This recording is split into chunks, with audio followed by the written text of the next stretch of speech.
remaining.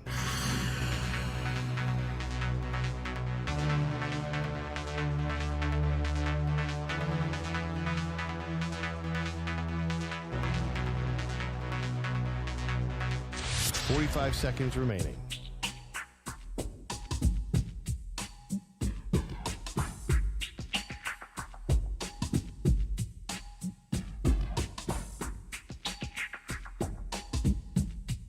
$30 seconds remaining.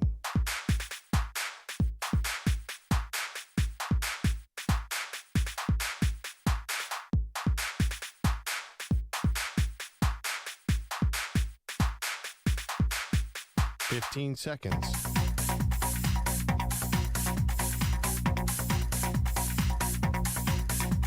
Break ends in 5 seconds.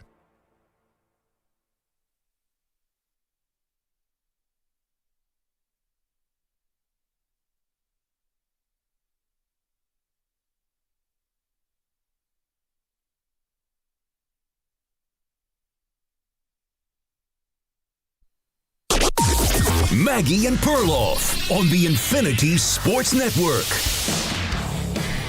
Listen, we don't usually take the bait around here. Welcome to the show. Maggie Gray, Andrew Perloff. Sometimes we do, but generally I think we have a pretty good handle on stuff, and so we try not to beat you over the head with Micah Parsons' contract stuff. We understand, Pearl, Jerry the Showman, trying to sell this Netflix documentary, which you and I have both watched a couple episodes of now. We'll get into that in a minute.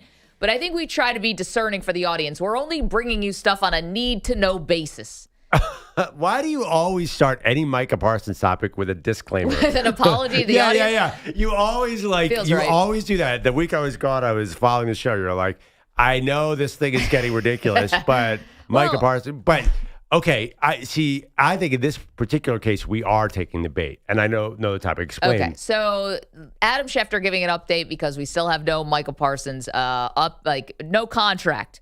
Okay, and for people who are saying this feels like every other one of Jerry's prolonged negotiations, it just isn't. And that's where we have to bring you the update. It actually is not like every one of Jerry's negotiations because you don't get the contentiousness. Is that a word? You don't get the contentiousness. I'll take Thank it. you. Yeah, everyone's nodding at me approvingly. Of what's going on right now. So, Manny, I'm going to ask you for some sound. Here's Adam Schefter on his podcast saying Micah Parsons, the Cowboys, they aren't talking. But beyond that, it's not just business, guys. They are angry with each other. You can't get a deal done if you're not even talking.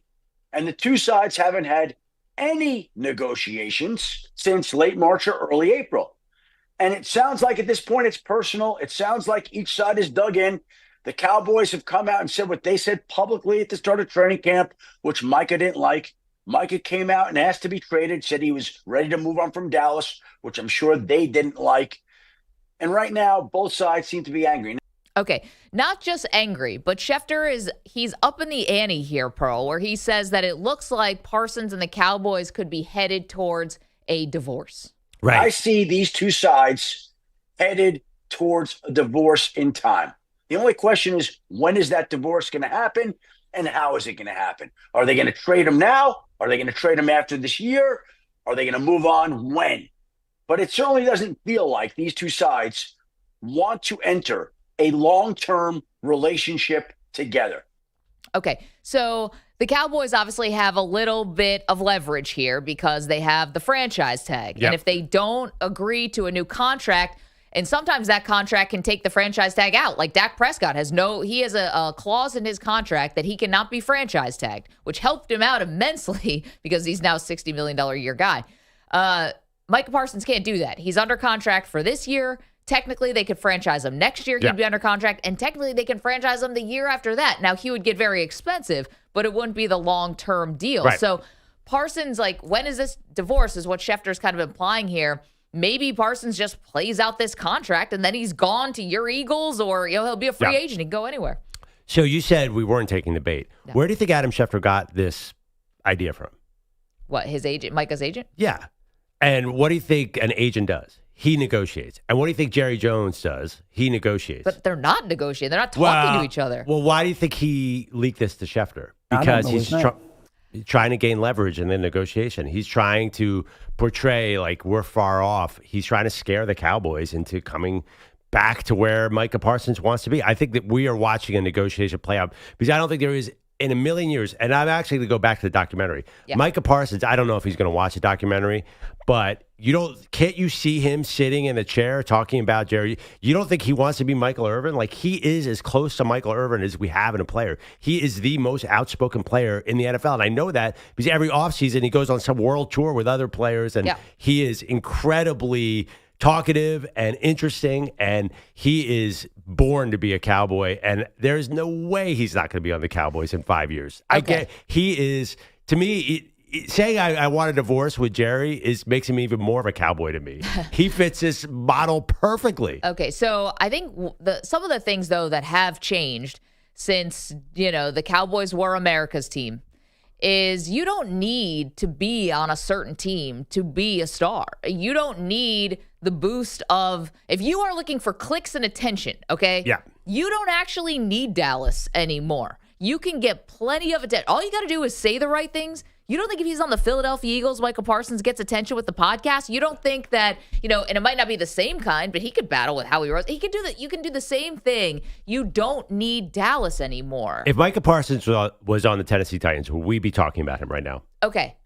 If he was saying some of the things he was saying, then yeah, I think we would still be talking about him. And, but here's the deal. I'm skeptical about that. He could say, I've already used the Cowboys for what I need them for. I've already gotten famous, right? So he was a famous star at Penn State. Then he goes to the Cowboys. Wherever he goes next, like, he's already used the platform, if you will. Like, if you think the Cowboys matter, then and still matter maybe more than the Titans. Okay, I'll give you that. I'm not living under a rock. Yeah. No, I know. But if you gave like the Packers, or you gave me the Steelers, or you gave me the 49ers, or you gave me another team, the New York Giants, another team with a really big fan base and following that has a lot of rich history, then yeah, I think Parsons is the juice. Like, he squeezed everything he needs out of the Cowboys. You might as well go someplace where you actually have a chance to win. I don't know. Once you get all that attention, I think it's hard. And I kind of disagree a little bit about the degree of attention you get for just being a Cowboy. I think once you get all that attention and you have the star on your helmet and you're playing, every game on TV is getting millions of viewers, I think it's hard to let that go. I think Parsons likes it, and I think for he the fits wrong it. reasons. But also too, I think even like then you're a fraud. If you can't say that and winning at the same time, because the Cowboys are not your best opportunity to win. He should actually try to get somewhere else. So you're saying the Cowboys are not winning. But that line, I mean, listen, Micah Parsons. You could say that, but like, he should be loyal to his team too. Like, he should be like, I want to win here. Isn't that what we want players to say? Well, we don't want to say they're mercenaries. I'm going to go to the best. Like, listen, Micah Parsons, he's not Kevin Durant. He's not going to go sign with the Chiefs just to win a title. I don't know. I mean, do you want to feel wanted? Like, it's one thing to want to be there for the fans, but what about your day to day? If it's awkward, if it's weird, he's chosen to stay around the team. So credit to him. He is trying to be this leader, but it's two-way street. Yeah, you want to be loyal to the team, to the city, the fans, but you also want the team to do right by you. Well, I mean, listen, let's look at other pass rushers. Myles Garrett wants out to win a title. $40 million a year, ended that pretty quickly. TJ Watt has an Instagram photo where he's kissing off the fan base. Yep. $40 million a year, ended that struggle. Micah Parsons and his agent will be just fine once that contract comes in 3 days before the season. And based on recent history, that's going to be player-friendly, not team-friendly. This is all going to work out. It is... I mean, just recent NFL history shows it's all about the money. So I understand what you're saying. And listen, I kind of agree. Micah Parsons would probably have a better chance to win elsewhere. Yeah. But come on. But Myles Garrett was in the same exact boat. Eventually, like, Micah Parsons deserves a monster contract. He's going to get it. And that contract will make him happy. Yeah, but you want to know what? It's not like there's no collateral here, right? So let's say Micah Parsons and Jerry, they do get this worked out, and we're the suckers for taking the bait, and that's fine. I'll raise my hand up. But I look at Myles Garrett differently now. He can be as rich as whatever. He was already that rich, okay? Right. So he's richer, and he's the one who's putting his body and brain on the line, and I'm just sitting here talking about it. But I do look at him differently because you had an opportunity to actually use your leverage and potentially leave and get to a better spot, even the chance at a better spot. The Browns aren't getting you anywhere. So I do look at him differently. I think that he is not a winner. I think that TJ Watt's a little bit different because at least the Steelers are making the playoffs consistently, and I understand he actually may think he has a shot to win a Super Bowl.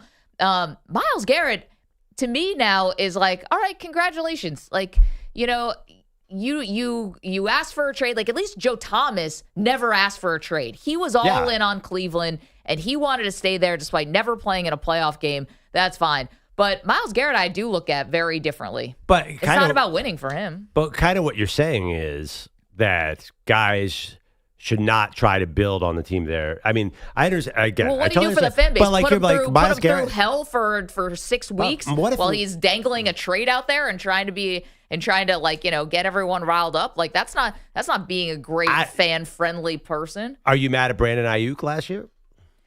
Ayuk admitted he messed that up. Are you mad at Terry McLaurin right now? No, but that's another thing is those guys are going after their first big contracts. Not McLaurin, but Brandon Ayuk. That was the first big contract. This is Myles Garrett. That was his second bite at the apple. Feels like you're parsing word. I don't know. Listen, yeah, you could rip Myles Garrett. You could rip Micah Parsons here. Well, Micah's going for his first contract. I get when the guys see so that's big, the distinction. I do think that. Well, okay, but I think just generally is I'm going to speak for the 8-year-old fans out there. I don't want my players all to be mercenaries to be like, well, how do I get out of here and find a winner? I mean, there are a lot of kids who bought Micah Parsons jerseys in Dallas. I would hope that they could work this out for them. I don't want guys just being like, oh, I gotta be a bus rider and go to the best place possible. Even I want Micah Parsons on the Eagles. Bring him home. I keep saying, but still, I'd be kind of a weak move by Micah Parsons. I'm a little surprised you would say that because I know how anti-draft you are in spirit. You know, you love the NFL draft, like to sit there and watch it and cover it and all of that. But in spirit, you think that I know this about you. You think that it's like guys should not be told where to go, right? They should have a lot of say over their careers. Yeah, I know you say this because we talk about it all the time, and I'm with you on a lot of it. But now all of a sudden, a guy should stay in a crap situation for the 8-year-old fans? I don't know. Well, it's not totally a crap situation. They did have 36 wins in a row. 2, 3, 12, and 5 seasons in a row, and Micah Parsons fits in well there.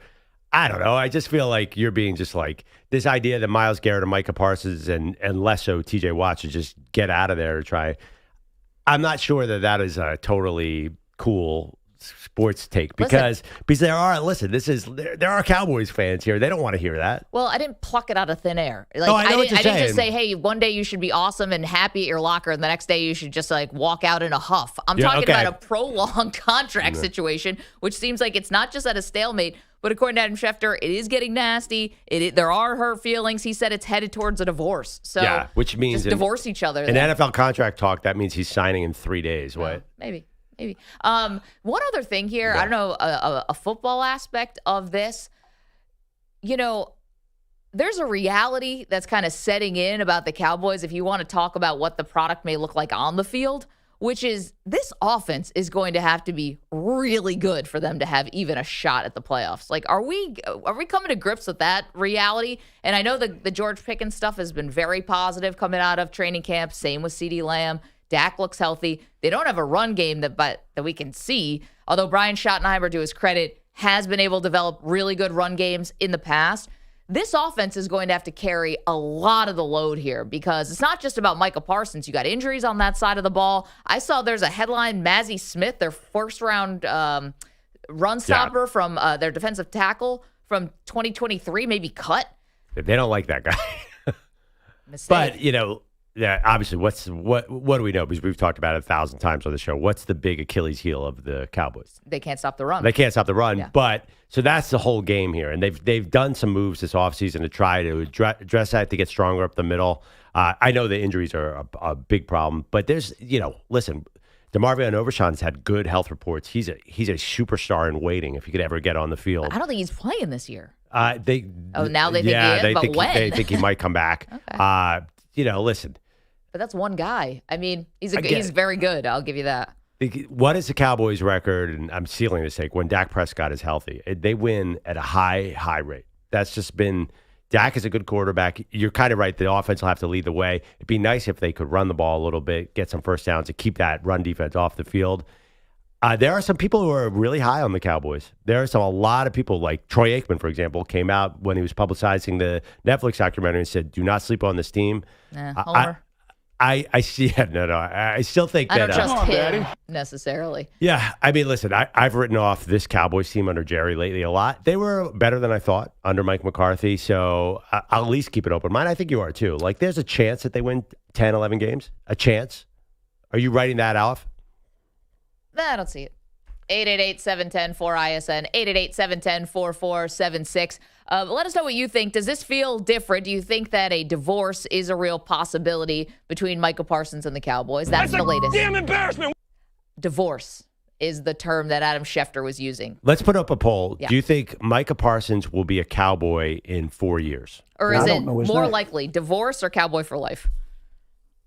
Okay, well, that's a little more radical, but yeah. Okay. Because Cowboy for life, what if at the end, like he does like Von Miller and starts jumping around? Well, you know what I mean. Like in spirit, right? Like Cowboy majority of his career.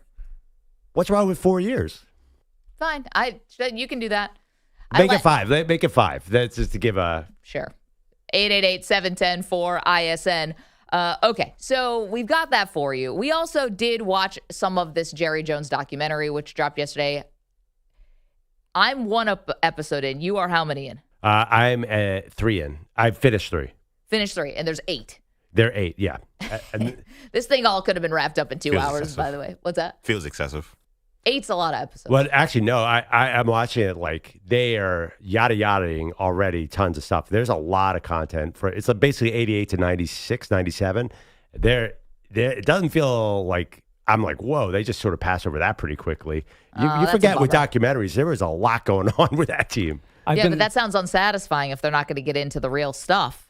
I've only seen one episode. They get into the real stuff, but there's just so many games. Like, they don't have time to go over like the actual ebb and flow of the seasons. They sort of yada yada. They're like, well, we were 3-1 and then we were 10-7.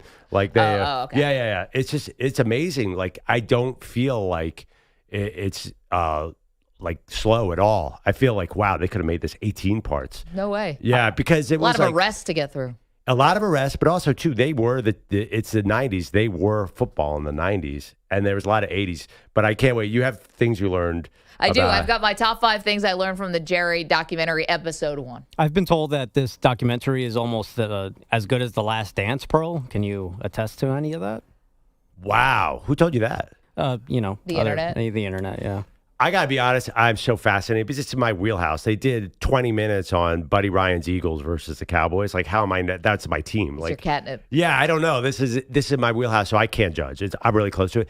It is. It's very stylized. It's very pro Jerry so far. So it has a. That's. I feel like I have to take a shower after. I think that'll be the criticism, that it's a little too in-house feeling. I don't know what you call a documentary like that Florida documentary that looked like it was produced by Urban Meyer. Yeah, it's a little bit there. So, but then again, Last Dance was pro the Michael mind Jordan. of Michael Jordan. Yeah. So everyone just like didn't mind it. Yeah, it's like, it's Michael. I think everything must be the truth. Just MJ. I mean, Maggie, 2 tequilas in, nothing's being embellished. I think it's gonna be a huge hit, though. Do you agree after what episode? Yeah, I do. And I think it's. I think they approached it the right way. I could tell I was even watching with my husband, who could take or leave. Yeah. And he was like, "Oh, I'm getting into this." And we know, and we both are Bills fans. We know this is going to be torturous to watch at some point. Yeah. Yeah. Why? What happened?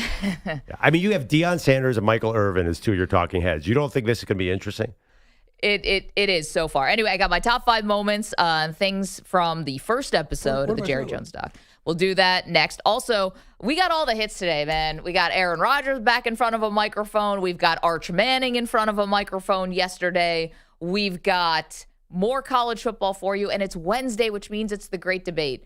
And I love today's debate. It is so different and radically a departure from all the stuff we've done in the past. I'm excited. That comes your way 8 o'clock Eastern time. It's the Maggie and Perloff show. Do you think Micah Parsons and the Cowboys are actually headed for a divorce? Let's go.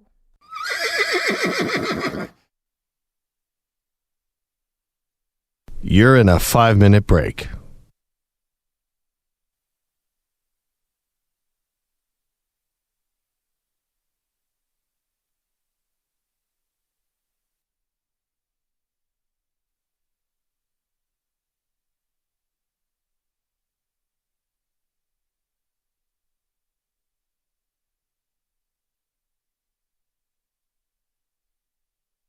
4 minutes, 30 seconds remaining.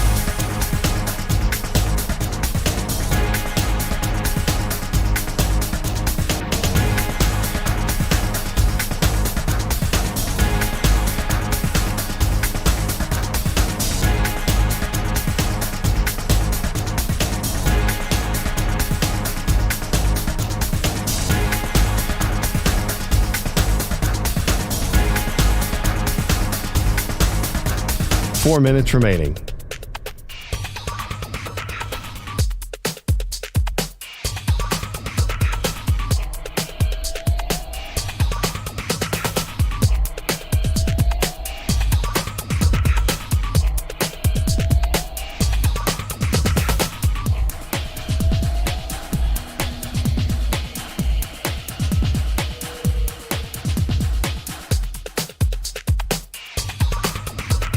Three minutes, 30 seconds remaining.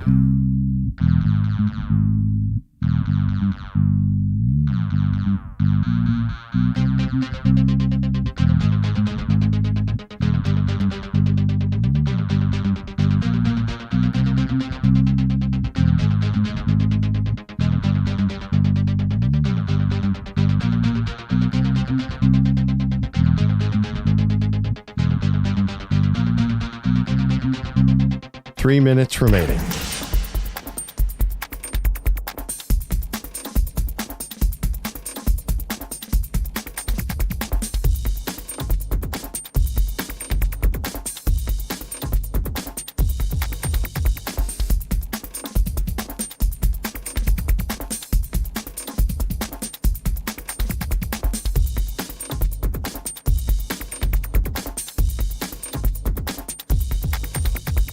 Two minutes, 30 seconds remaining.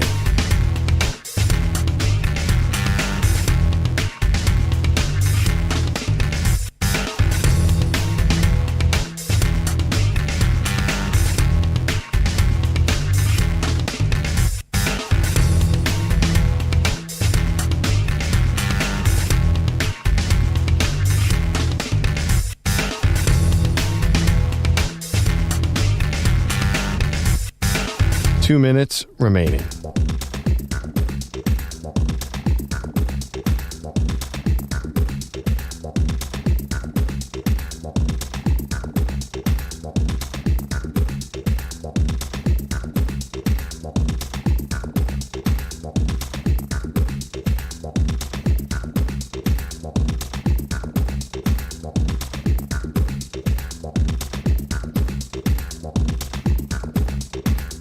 One minute, 30 seconds remaining.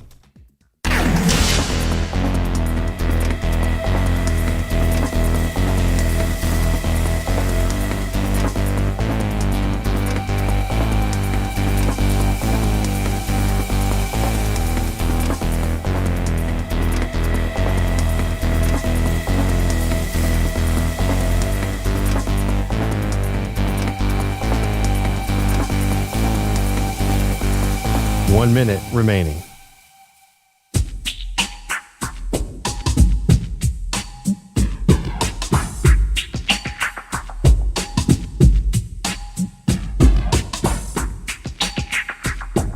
.45 seconds remaining.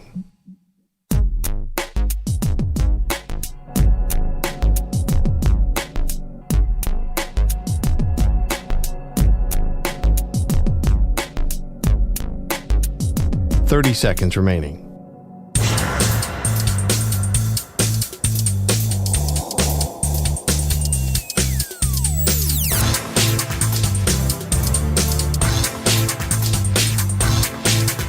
.15 seconds.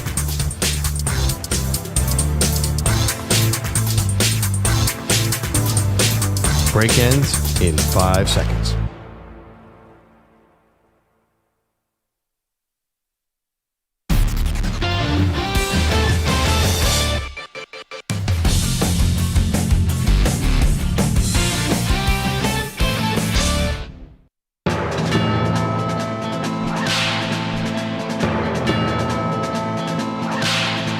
A lot of Jer on the show today. Welcome, Maggie and Perloff show.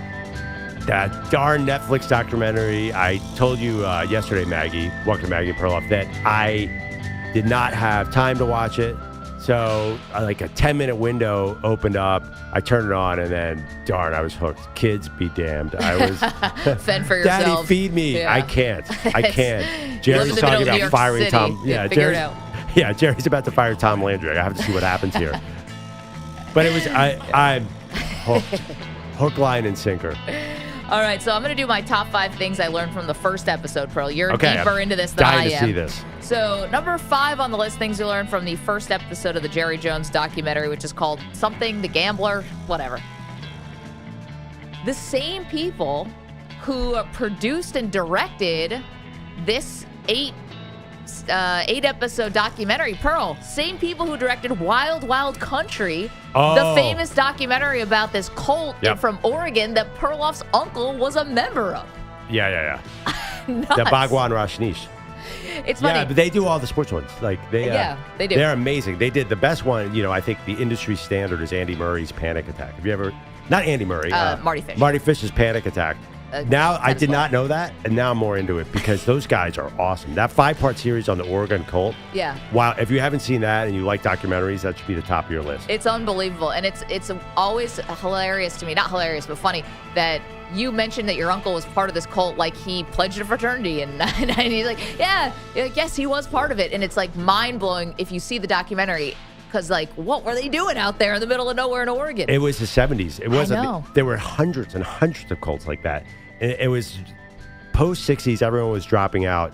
But these documentary filmmakers, they also did the hockey team that was in the mob in Danbury, Connecticut. They did. They're incredible. I actually had I actually watched it. I'm like, did Jerry Jones produce this himself? Because, but that might be why I'm hooked. They did not do The Last Dance, though, did they? No, different guy. Different guy. Yeah. Okay. The Last Dance is the guy who did the Bears documentary. Is that who it is? I'm not Something sure. hair. Anyway, that makes me more into it. I know. Wild Wild Country. Great documentary and an amazing personal connection to the show. Okay, number 4.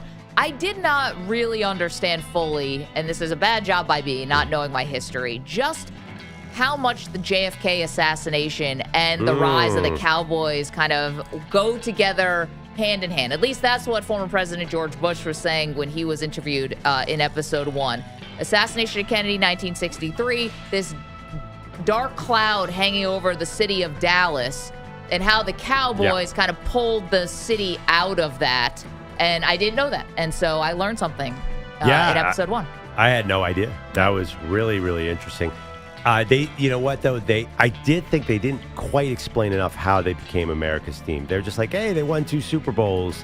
I thought they yada-yada that a little bit because that was a long stretch, 1961 through 1988. They're like, yeah, they were really good. People loved them. But I'm not quite sure, still not quite sure why Dallas. Pittsburgh was just as good. Yeah, I think what it was, they didn't really get into this, is I think people really respected Tom Landry. I think people really respected Roger Staubach as being a war hero, and Landry was a war hero. And not that there weren't other war heroes playing on different teams, but I think there was a part of that and the winning and them being on TV as much as they were.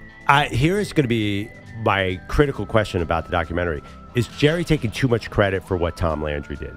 He's like, Jerry's basically like, I built America's team. Well, you inherited America's team, so I'm a little confused. Was it?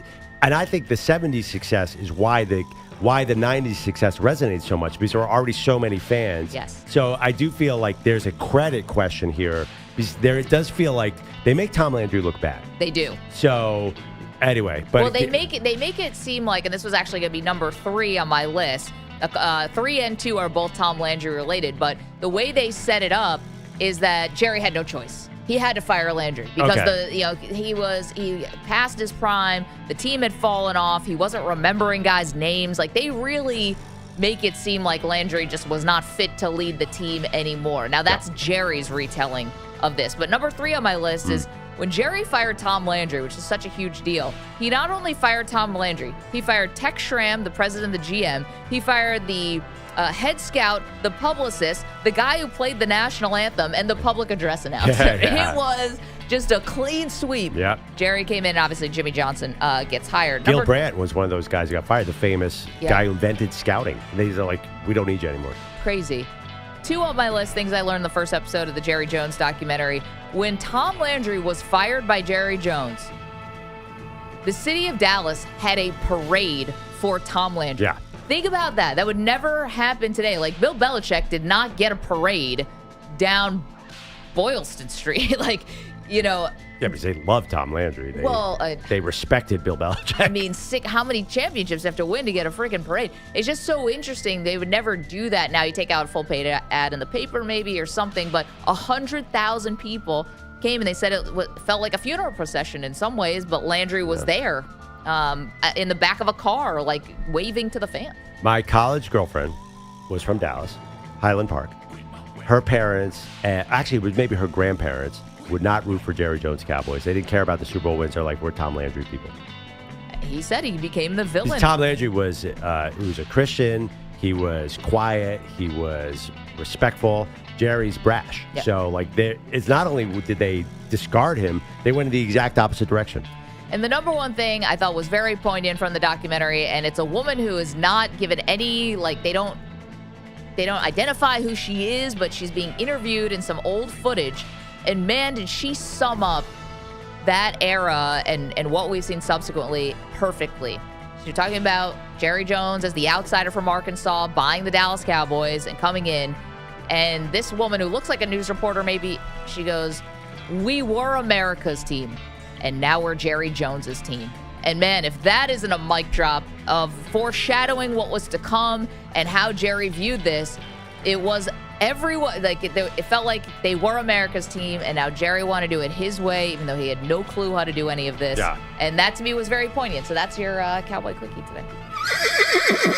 That kind of gets to the question, though, was Jerry riding on the coattails of the original America's team? Like, because they're America's team now, right? Would they be America's team because of Jerry, or was it because of Landry? I still think it's funny. What, can I add one more? Yeah, of course. What cracked me up was they called Jerry Jones a hick. Yeah, They're like, hick from the sticks. Yeah, a guy from the sticks. You know who he bought the team from? A man named Bum Bright. I'm like, Bum, a guy named, his first name is Bum, was the aristocrat in this situation. They're like, I can't believe they let an oil man take it from our guy Bum. I'm like, and first of all, who's Bum Bright? I had no idea there was a man named Bum Bright who owned the Cowboys. He owned a bank. Yeah, he owned a bank. And learned that. Yeah, so it's like, I can't believe that we don't have, the gentleman named Bum Bright, who then, in an incredible negotiation, flipped a coin with Jerry over $500,000 because it didn't seem like, that Jerry Jones was the guy from the sticks is so funny in this because he seems, now we think of him as part of Dallas,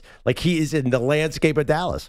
He might be one of the most influential figures from Dallas. Like, where he's not actually from there though. And he said a funny line in the doc back then. He goes, "I didn't know being from Arkansas was such a terrible thing until I got to Dallas, skewered the whole team, and now everybody wants me out." So a couple things there of what we learned. And we got the Jerry origin story about him being $50 million in debt and kind of having the last moment to, in his words, this is like the final thing for him to, it's all riding on this one oil derrick, and then the ground starts shaking and you hear the rumbling and then it starts spitting and then the oil, like he does it like it's a movie, and he goes, "And I made $100 million. I've never had anything. I've never heard anyone say so openly and brag about being a snake, what's it called? A snake oil salesman. Jerry's like, I can sell. I'm a huckster. He said, my greatest skill is that I can convince people to lend me money. Yep. He's like, I'm a huckster. I'm a salesman. And his background, there's a later episode that he wasn't always oil. He found oil because he was trying to sell RVs for a long time. Then he jumped into some other crazy thing. Like he was just like, he was a hustler. Yep. And I think you see that in the Micah Parsons negotiation, to bring it back today. Like he just thinks that I can talk my way in and out of anything. All in. Yeah, so far, spot the lie. Anyway, so that was a couple things we learned from the Jerry Jones doc, episode 1. Now I'm going to go home, and I think you are going to do the same thing. We're probably going to just get hooked on this thing. Yeah, but you needed like a palate cleanser after, because it's just like, it's a lot of Jerry. I got to call you out on that, by the way. Oh.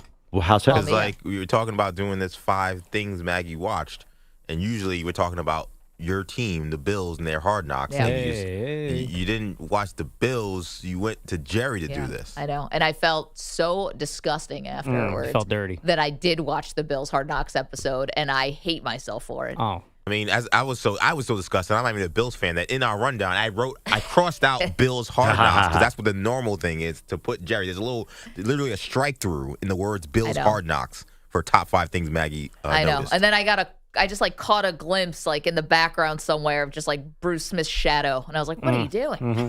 You're cheating on your team with this team that kicked your ass. So, no, I watched episode 3 of Hard Knocks, and I don't feel good about where the Bills are, but that'll be a conversation for later in the show. Well, I mean, if you're going to avoid documentaries of teams that beat the Bills, you're never going to watch anything about the history of the NFL. There we go. Let's get to Gordon Damer, who's here with all the latest and greatest. What's up, Gordon? Save me. Maggie Perloff, the Sports Flash, sponsored by Progressive Insurance. Your small business keeps you on the go. Progressive Commercial Insurance keeps your policy within reach with our easy-to-use mobile app. Learn more at progressivecommercial.com. You can always remember the day you got spit on by Billy Martin. Oh, Amen. There you go.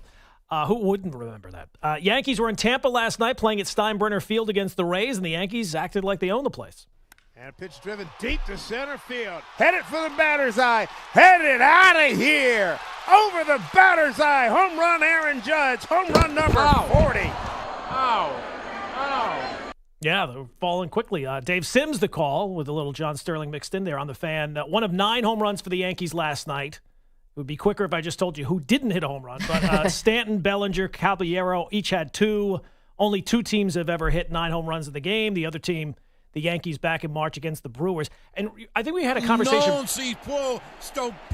We had a conversation once about how long a baseball season is. Yeah. That game where they hit the 9 home runs, that was when they had the torpedo bats. Yeah. Wow. That happened this season. Didn't it feel like that happened like 3 years ago? That came and went so fast. Wait, Gordon, that's a second time this season or second time ever? Sorry. Second time ever, I believe. Now, And the it's still other time early- was this season? Was this season, And yes. guess who was present for that first time on March 29th at Yankee Stadium? The, button pusher over here.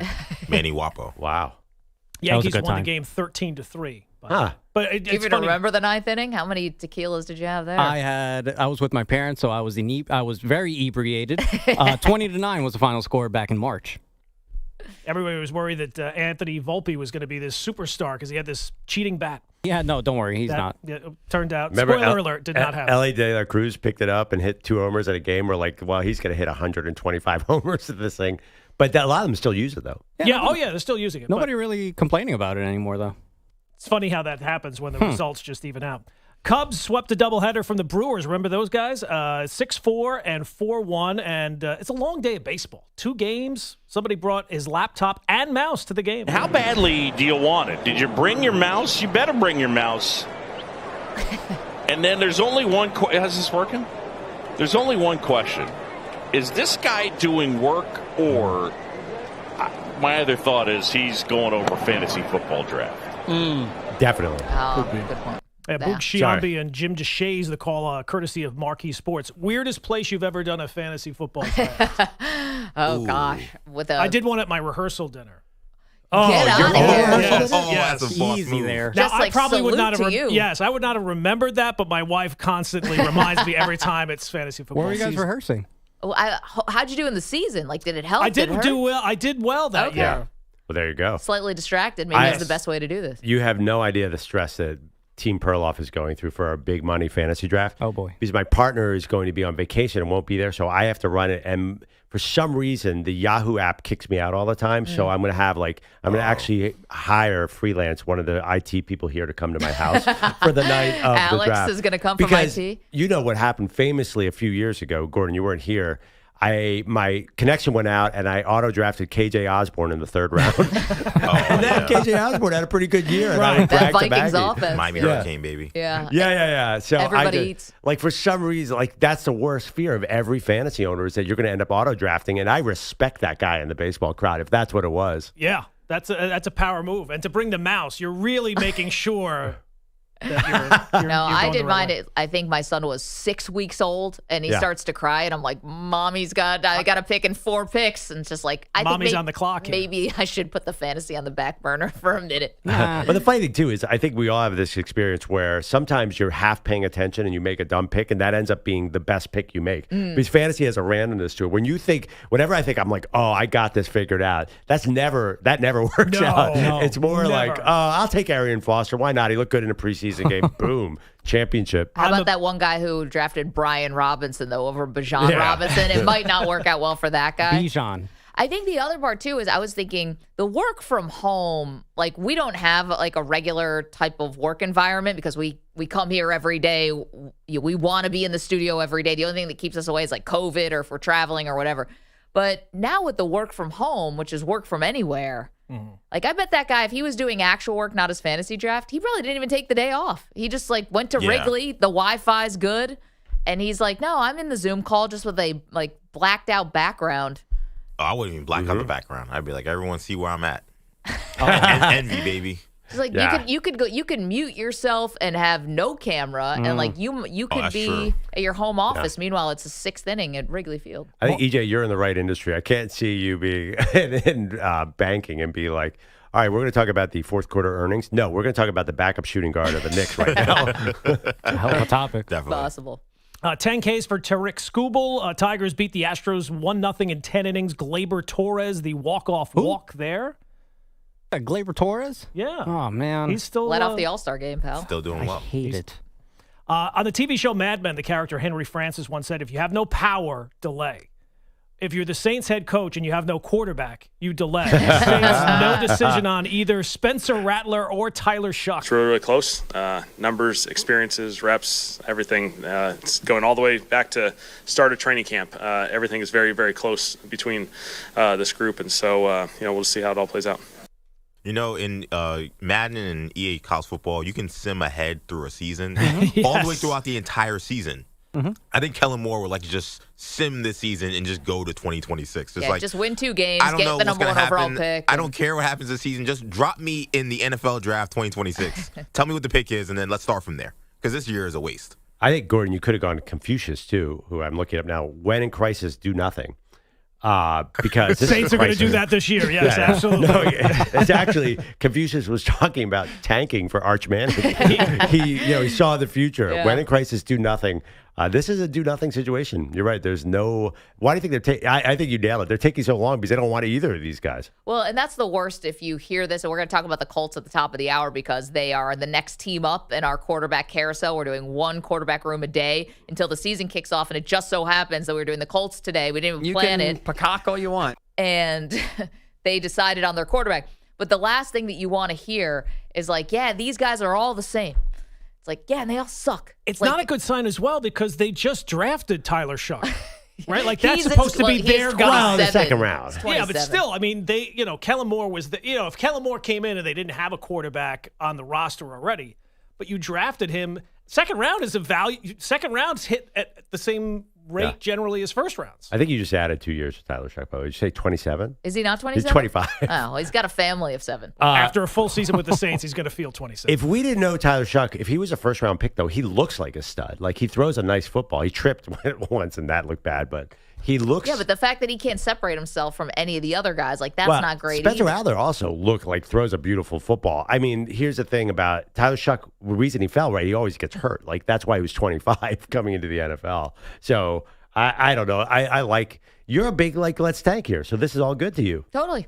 I think there's nothing wrong with that. Then, they have a couple things to do. You got to tank. You got to hope and pray that Arch Manning comes out after this year. You've got to sell the team. You've got to get rid of the general manager. Like there's a laundry list of to-do items, but, you can get through it. Oh, Mickey Loomis? No way. He comes with the furniture? Oh, my God. That guy, he is entrenched. Speaking of always hurt, John Wall announcing his retirement, 5-time All-Star. It's hard to remember a time where the Wizards were actually good, but 2016-2017 season, Wall finished with 23 points, 10 assists, 4 rebounds, and that was the last time that the Wizards have won a playoff series. Well, could have been. Same amount of All-Star appearances as Reggie Miller. That doesn't seem right. Thank you, Gordon. Yes, we will get to Aaron Rodgers back in front of a microphone yesterday, and it was awkward. I've been kissed harder than that. We will get to that next. Don't be a freaking weirdo. You're in a 5-minute break.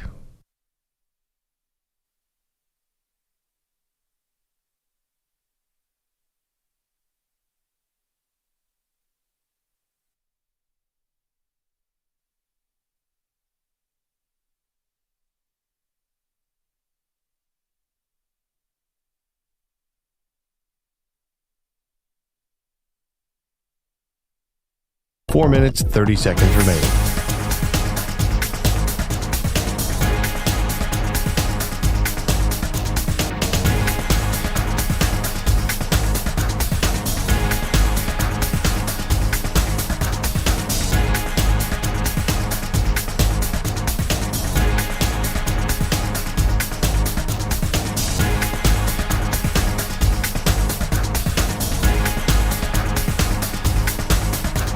4 minutes remaining.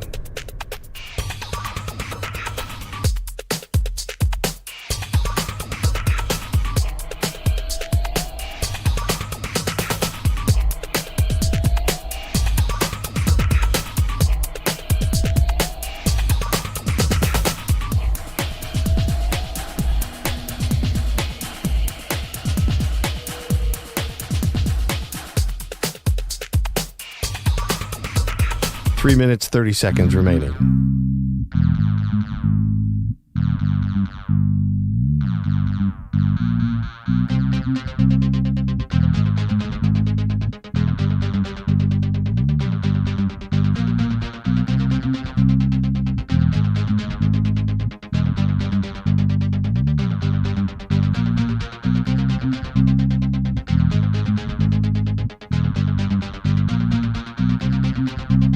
Three minutes remaining.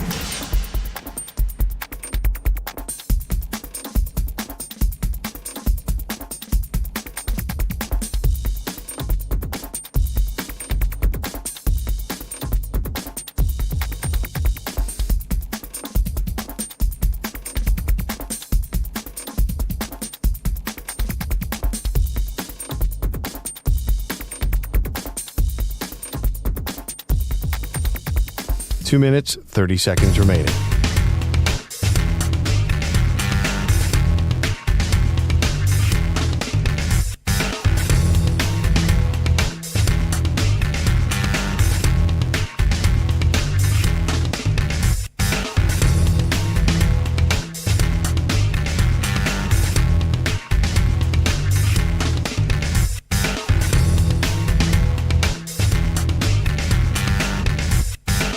Two minutes remaining.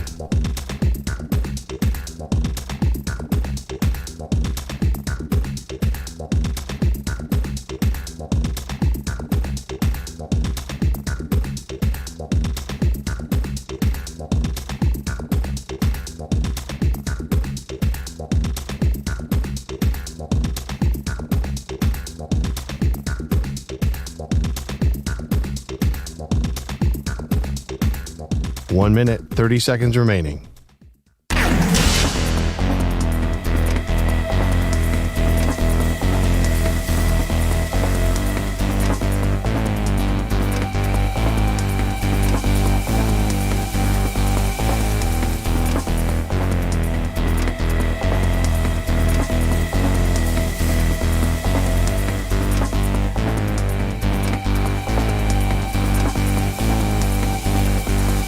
One minute remaining.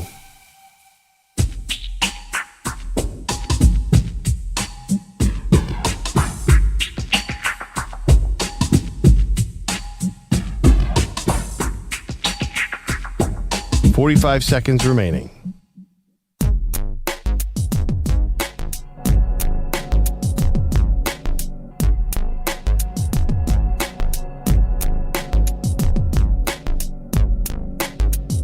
.30 seconds remaining.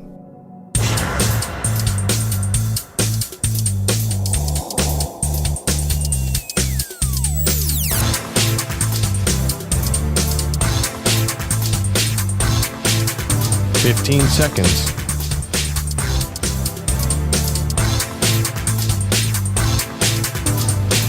Break ends in 5 seconds.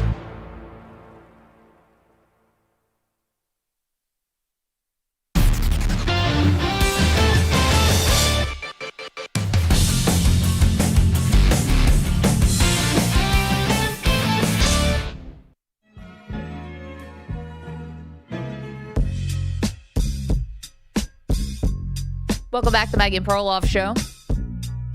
Get to Aaron Rodgers in just a moment, but Perloff and I watched a bit of the Jerry Jones documentary yesterday. I watched one episode. You watched like 3. So we're talking a little about that. You got sucked in.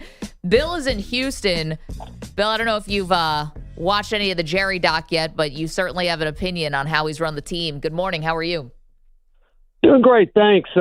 Just a little bit of old history. Clint Murchison Jr. owned the Cowboys from their inception until 1984. And in the late 70s, the Cowboys had a string of success. They had a great coach, were a class organization, and they found out that they were the most watched team in the NFL at the time throughout all the 50 states. And so they came up with a video that was claimed America's team. They published it themselves, had it on local channels, and got distributed nationally. And Bill, why were they the most watched team? Sorry. Because they were winning, I think, right? Yeah, but I mean, the Steelers were winning more than they were. I think they did a survey, and they were just, if you remember in the late 70s, you had the TV show Dallas, which was number one. And the cheerleaders. And the Cowboys and the cheerleaders, and so they were the self-proclaimed America's team, and, of course, all the other teams hated it. But Bum Bright only owned the team for 7 years, and he was going bankrupt and sold it to Jerry Jones. I just feel like Jerry Jones is just a kind of a self-aggrandizing blowhard that doesn't really care if he wins anymore. That's just my opinion. No, Bill, I share that with you. I don't think that he cares about winning anymore. Can I just tell you, you mentioned about Bum Bright, who was the owner of the Cowboys, not for very long. Jerry bought the team from him for $150 million plus $300,000 that Jerry had to pay because of a coin flip. What a name. That he tells... I'm looking at it now. This is Wikipedia, so you got to get a second source. But how about this for Bum Bright? He was an outspoken conservative, highly critical of John F. Kennedy. So in response to Kennedy's visit to Texas in 1963, Bright co-sponsored a political ad in the Dallas Morning News to criticize the president's policies. The full-page ad ran on November 22nd, 1963, the day that he was assassinated. Can you imagine? There's a thing on the internet called, like, freezing cold takes. Yeah. And I know there were a lot of people, obviously, who were critical of Kennedy, and clearly he was assassinated for a lot of those views. But can you imagine you take out an anti-Kennedy ad on the day that the biggest conspiracy theory in the history of the world was launched because of that assassination? Bananas. Maddie, let's hit the music. What the is Aaron Rodgers up to today? Speaking of conspiracy theories, Aaron Rodgers, ladies and gentlemen. Okay, so got to set this up for you. Rodgers, you'll recall, kind of took a shot, Pearl, from Cam Hayward back in March. when Aaron Rodgers was kind of doing this dance, will he, won't he, signed with the Steelers, Hayward came out on his own podcast and said, listen, we're not recruiting you. The pitch is, do you want to be a Pittsburgh Steeler? And that's it. Right. The irony now, Cam Hayward then held out for like all of training camp. Exactly. Whatever. Mm-hmm. Now, Rodgers, a guest on Cam Hayward's pod, and Hayward begins the podcast with an apology to Rodgers, and it got awkward. You just want to jump right in? Yeah, come on, let's go. Well, I have to apologize. I guess my words were taken out of context when I asked you, or when I said if you want to be a Pittsburgh Steeler. Now, how did you feel about that? I was hurt. Yeah, I was hurt. You didn't reach out, and you just wanted to make a statement in the media. You had a preconceived notion of who I was, obviously. I did. And how has that changed over the past few months? It's been good. Yeah, I'll say. Mm-hmm. You came to my cookout. You came to my golf outing. I appreciate that. I did. With a lot of love. Wow. See, this is the thing. Rodgers diffuses the moment at first. He's like, yeah, I was hurt, and everyone laughs, like, because it seems like Rodgers kind of joking, obviously. Yeah. But then it's like, is he joking? No. It's like, well, what have you learned about me since? Kind of like. Yeah, that didn't sound like a joke. No, it didn't. Ay. And like Rodgers making the point to go to the cookout and to go to the golf tournament, and clearly was trying to like either win Cam Hayward over, or he was trying to drive the point home. Like, I'm not the guy you think I am. Backing up the fellas. Yeah, this is more weirdness, and it is funny. I actually didn't think about the fact that Cam Hayward's actually the one who held out. I mean, it's pretty obvious. I think we know now that Aaron Rodgers had a handshake deal with Mike Tomlin, that he was, because the Steelers were so chill about the whole thing the whole time, but nobody bothered to say tell Cam Hayward. Probably, actually, I have a question. Looking back on it, should Cam Hayward not have said anything? I don't think he should have said anything. You Yeah, mean like- right now, No, apologize, or back back then. then? No, of Back course then. he shouldn't have. But Yeah. see, that's the thing though. Like he definitely did have a preconceived notion about Rodgers, because he must have thought. He said his words were twisted. He must have thought Rodgers was doing this for effect. Right. Know But me.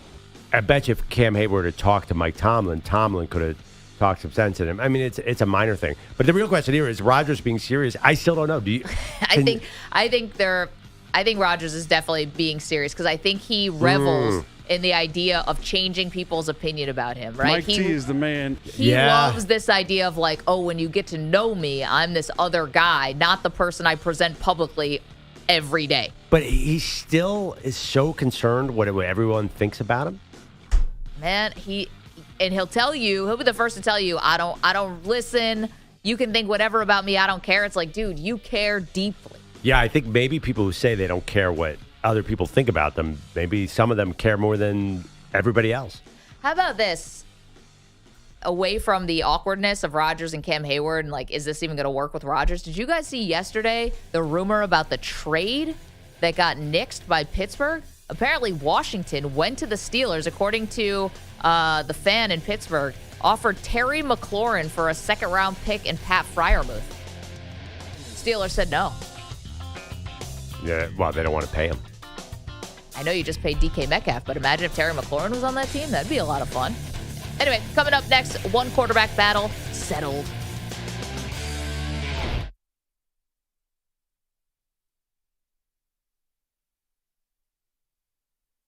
You're in a 5-minute break.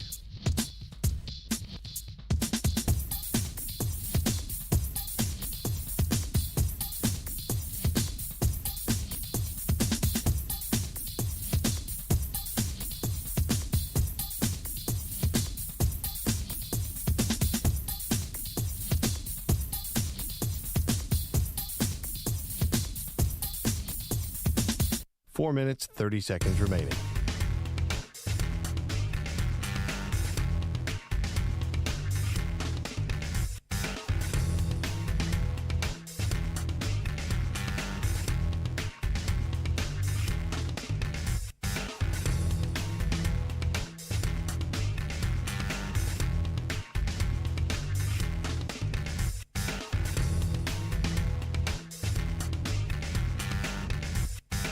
Four minutes remaining.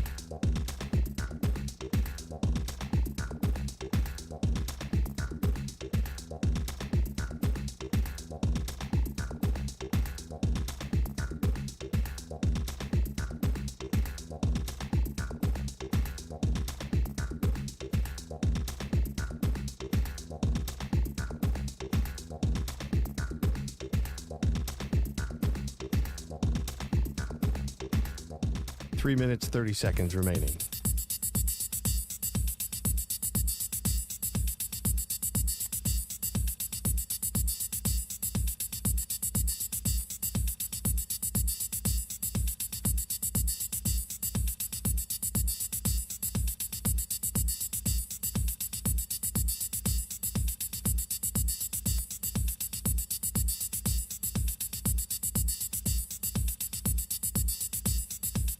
Three minutes remaining.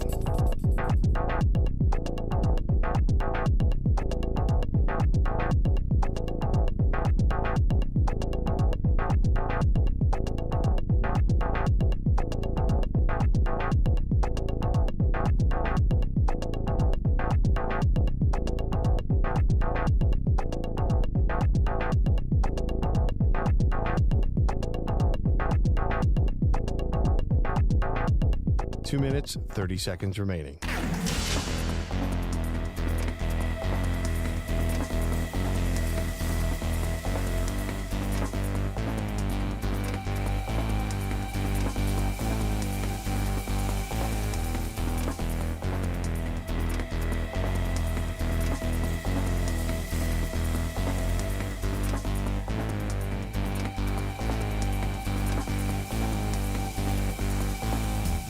Two minutes remaining.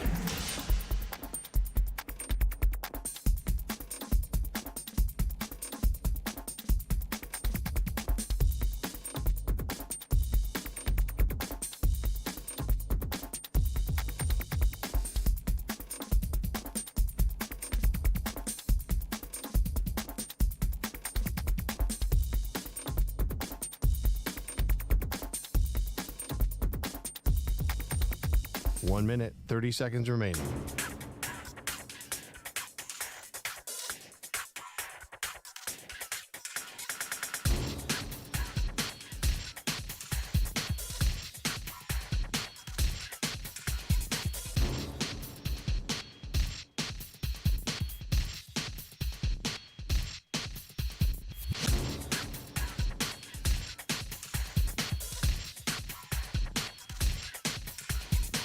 1 minute remaining.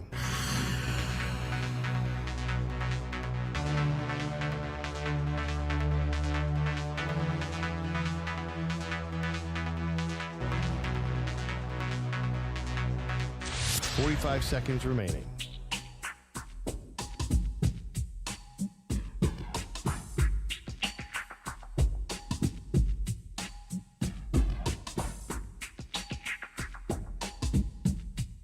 $30 seconds remaining.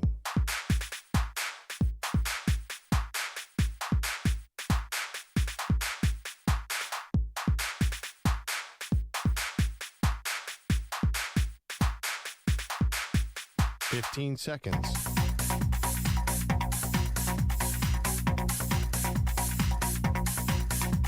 Break ends in 5 seconds.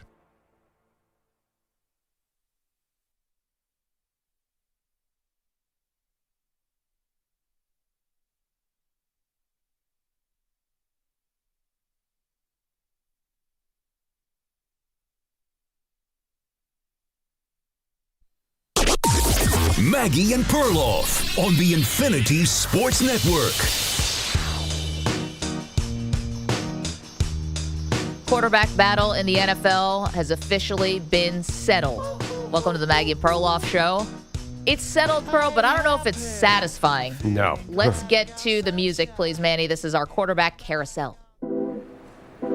I feel so lucky to be the quarterback. It's the position everyone wishes they could play. Why can't I be quarterback, huh? Sit down and shut up. But it's not for the faint at heart. Quarterbacks are premium. I think those things add up to make it quarterbacking the toughest job in sports. Maggie and Perloff answer one big question about the quarterback. All right, EJ's going to set us up. Who are we focusing in on today? You can peacock all you want. All right, we're talking about Ryan Hickey's Indianapolis Oh, Colts, that's Hickey. Okay. who ironically named their starting quarterback just yesterday. It wasn't part of the plan. It just happened that way. We're just going through the divisions, and the Colts were up next. And it will now be Daniel Jones as QB1 for week 1 for the Indianapolis Colts. So I asked the question, will Daniel Jones or Anthony Richardson or neither be starting for the Indianapolis Colts next season? I think this is the easiest question of this whole quarterback thing we've been doing all summer. Oh, my God. This is neither with a capital N. Yeah, this is a LeBron James in his prime tomahawk dunk of neither of these guys. And, yeah, with authority. And, you know, my biggest thing about this is I do think this is going to be a season of reckoning a bit with the Indianapolis Colts. And they set it up this way when you have these two quarterbacks who are battling for the starting job. And, by the way, Daniel Jones didn't exactly win this thing outright. According to the people who are covering this on a day in, day out, they're saying it was down to the nose, and it was the intangibles that Shane Steichen, the head coach, said was the difference. Like being able to break the huddle, being able to just execute the offense, I guess, at a higher level. But it wasn't about talent necessarily, because Daniel Jones is not the most accurate guy, and Daniel Jones isn't the most surefire thing. He's not exactly a point guard out there.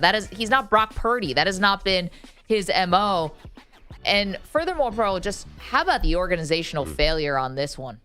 How so? You draft a guy, Anthony Richardson, 4th overall. And what is the one thing about Anthony Richardson that everyone knows? Dude's a project, right? He's young, yeah. Young, not a lot of starts, not very accurate, you know, all the athletic ability in the world. But like it was going to take a very deliberate plan of how to bring him along. Where was that plan? And you can either blame the guy, because I think he deserves blame too. Apparently, he didn't act very mature. We know he took himself out of a game in the middle of a drive because he was tired. I mean, I've never heard of that in high school, let alone the pros. But I think Shane Steichen, who, you know, works so well with Jalen Hurts and has worked well with other quarterbacks, like where was the plan for Anthony Richardson that in year 3 he can't break the huddle properly? Yeah, it's funny.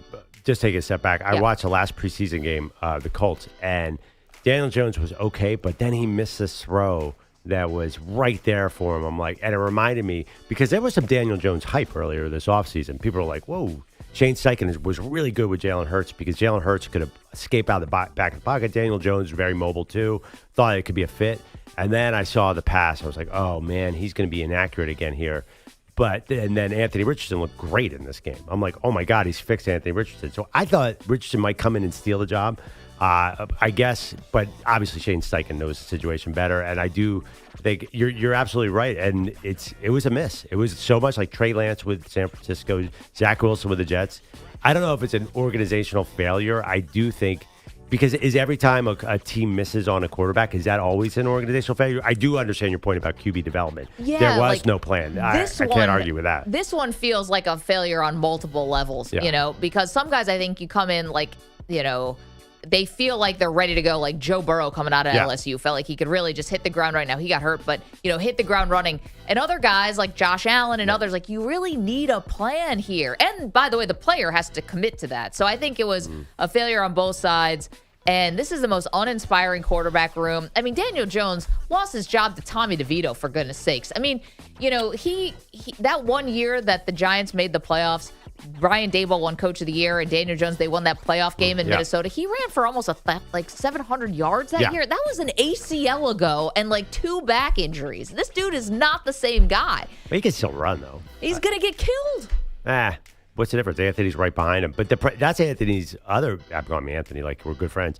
He's an injury waiting to happen, too, because he runs upright and he takes massive, massive shots. Did you know that he has not started 4 games in a row? No, I did not. Anthony Richardson has not started 4 games in a row. I read that yesterday. I'm like, I got to check my eyes to make sure this is right. Can I tell you, by the way, some quarterbacks who are older than Anthony Richardson? Are they in college? Well, yeah, they probably are, but Bo Nix, definitely older. C.J. Stroud, who's also very young, just a little bit older. Caleb Williams, older. Tyler Shuck, way older. Shedeur Sanders, way older. Dillian Gabriel, way older. Yeah, see? He could be in college. There's no patience when that's exactly what everyone knew he was going to need. So, and by the way, I don't know what the front office is thinking. Chris Ballard, who's been there forever, and now Shane Steichen. Newsflash, you win 7 games and miss the playoffs with Daniel Jones, you're getting fired. Maybe not Ballard. Well, I mean, he's the man. What are we doing? Everyone loves Chris Ballard. New ownership, though. Yeah, the daughter's taken over for now the deceased Jim Irsay. I mean, the funny thing is, hopefully they have a clue. Nothing good has happened, right, since we think of Philip Rivers, but the Colts still are always hanging around the playoffs. If they were not in the AFC South, would that be the case? Well, I mean, they're always around 500, which is weird. This has been a terrible little mini year for the Colts, and they still win with guys like Gardner Minshew. Their last few, they were 8-9, 9-8, 4-12. That was bad. 4-12-1, and then 9-8. So they've been hanging around 500. Even Shane Steichen is he's not terrible. Would you agree with that? Well, if they fail on Anthony Richardson, then I don't think he understood the assignment or didn't complete the assignment. But I still think he is a competent play caller who will win you 8 games in the NFL. Now, I know that doesn't keep your job at all, but it's not like Urban Meyer with Jacksonville. He's not a total hot mess. Yeah, I mean, if that's But if he pans out, the Colts are Super Bowl contenders for the next 15 years. Lock it up. Let's go. Is that Ryan? Poor Hickey, because this is just a disaster of a quarterback room. And I saw this yesterday that Chris Ballard had said that if he had the number 1 pick in the draft the year they took Anthony Richardson, he would have taken Anthony Richardson number 1 overall, which means he would have passed on C.J. Stroud. That quote in and of itself is fireable. Oh, but yeah, wait. People were down on Stroud. Obviously, everyone on earth thought Bryce Young was the number 1 quarterback. I'd rather have Bryce Young, too. But if he had passed on, well, that's interesting. But if he had passed on Bryce Young for Anthony Richardson, would have been the controversy, not C.J. Stroud. By the way, I saw Anthony Richardson make a throw the other day. There's not a single other human being on the planet. He was basically on 1 foot, and he flipped the ball 40 yards downfield with a perfect spiral like it was nothing. So I'm curious what happens with his career. If he finds a right coach, he could be a Geno Smith, or someday down the road he hits. I'm telling you, I know the accuracy numbers are all-time bad. He has arm talent like there has not been in a long time. That dude is just a monster of a cannon. I don't think we ever hear from this guy ever again. That would be I'd be more inclined to say, is he going to have Geno Smith where resurfaces in 10 years to finally realize his potential? I'd be more inclined to say we never see this dude again. I don't know what's going to happen the rest of this year, Daniel Jones, what have you.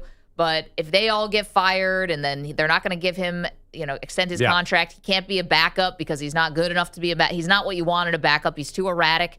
That's it. Or he'll be like Trey Lance. He'll knock around a little bit, but no. Can I parrot a take I saw that I think could very well happen? What's that? It was Kevin Clark of ESPN who said there's no quarterback more destined to be in a Pittsburgh Steelers quarterback controversy next year than Anthony Richardson.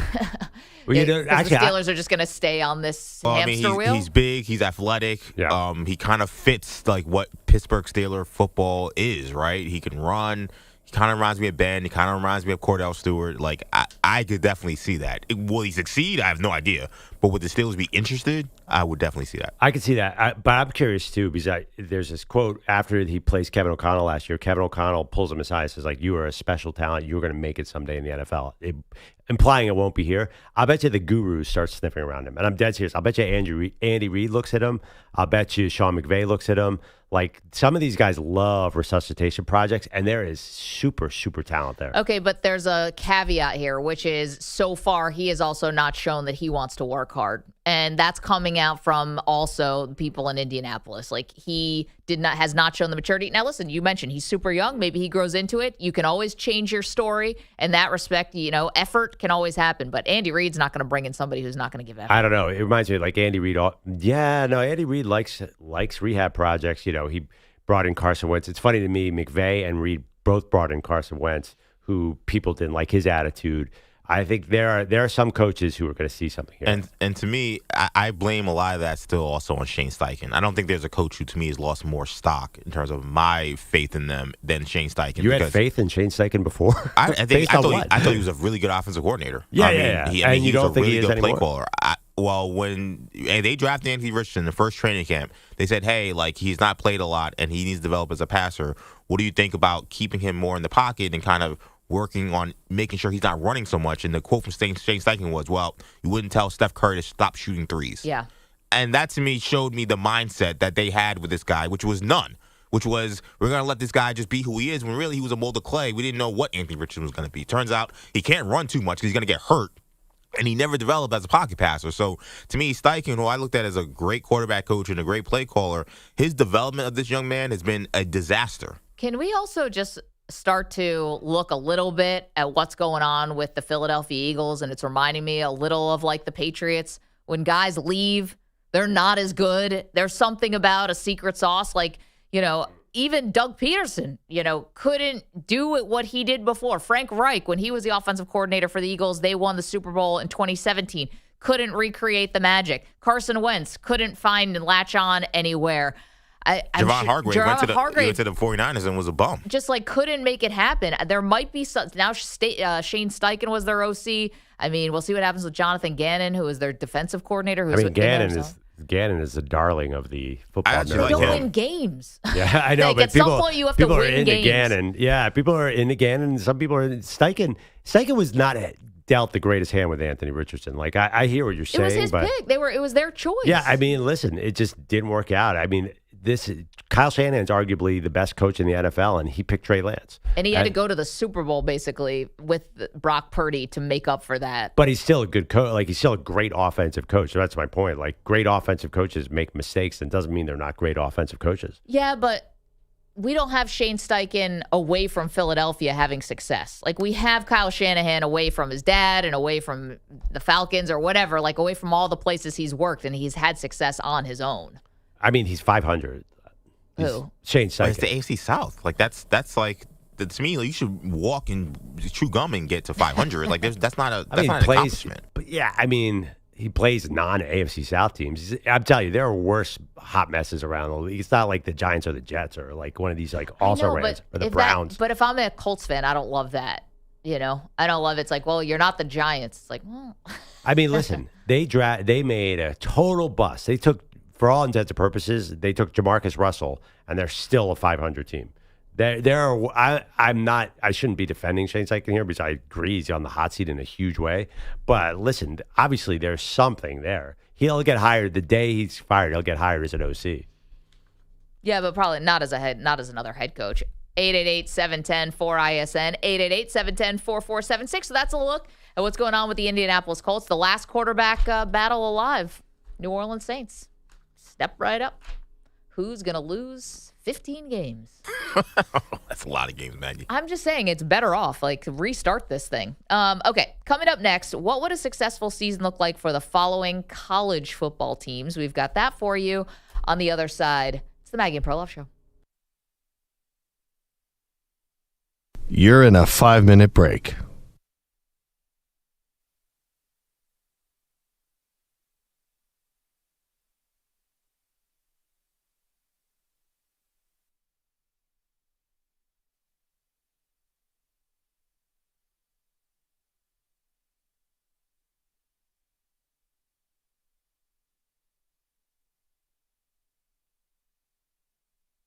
Four minutes, 30 seconds remaining.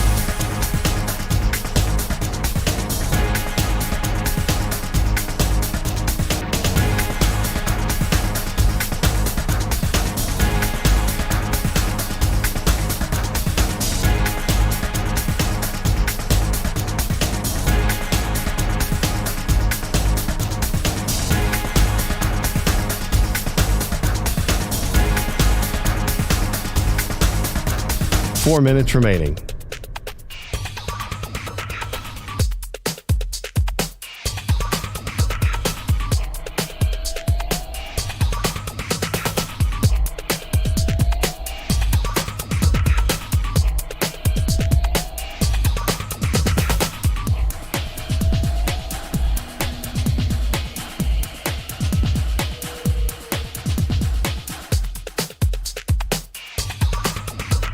Three minutes, 30 seconds remaining.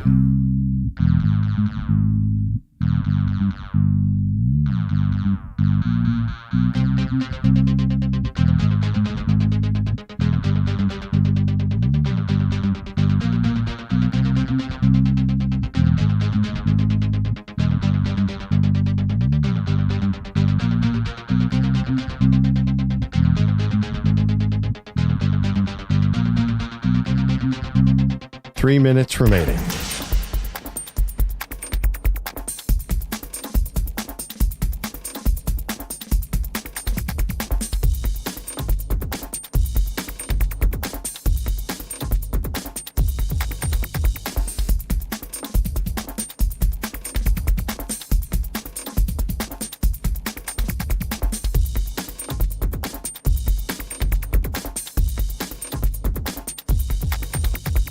Two minutes, 30 seconds remaining.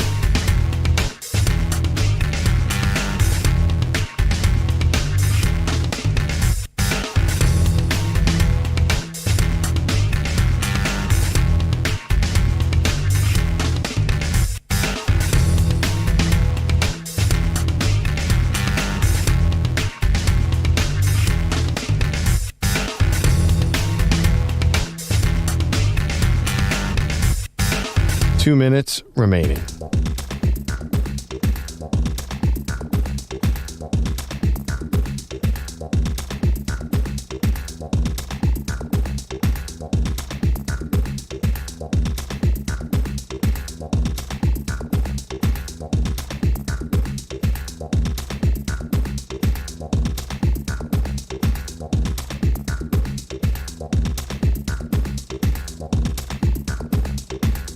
One minute, 30 seconds remaining.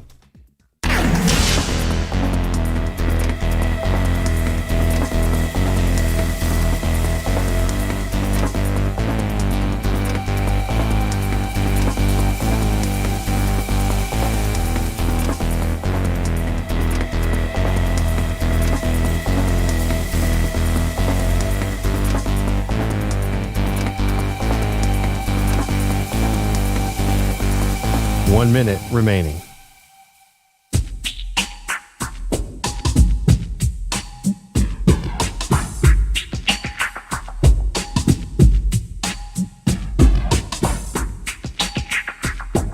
.45 seconds remaining.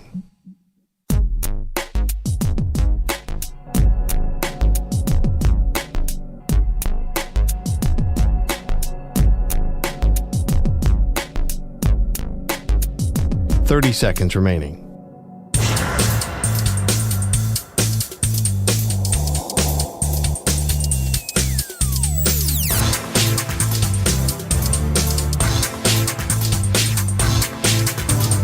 15 seconds.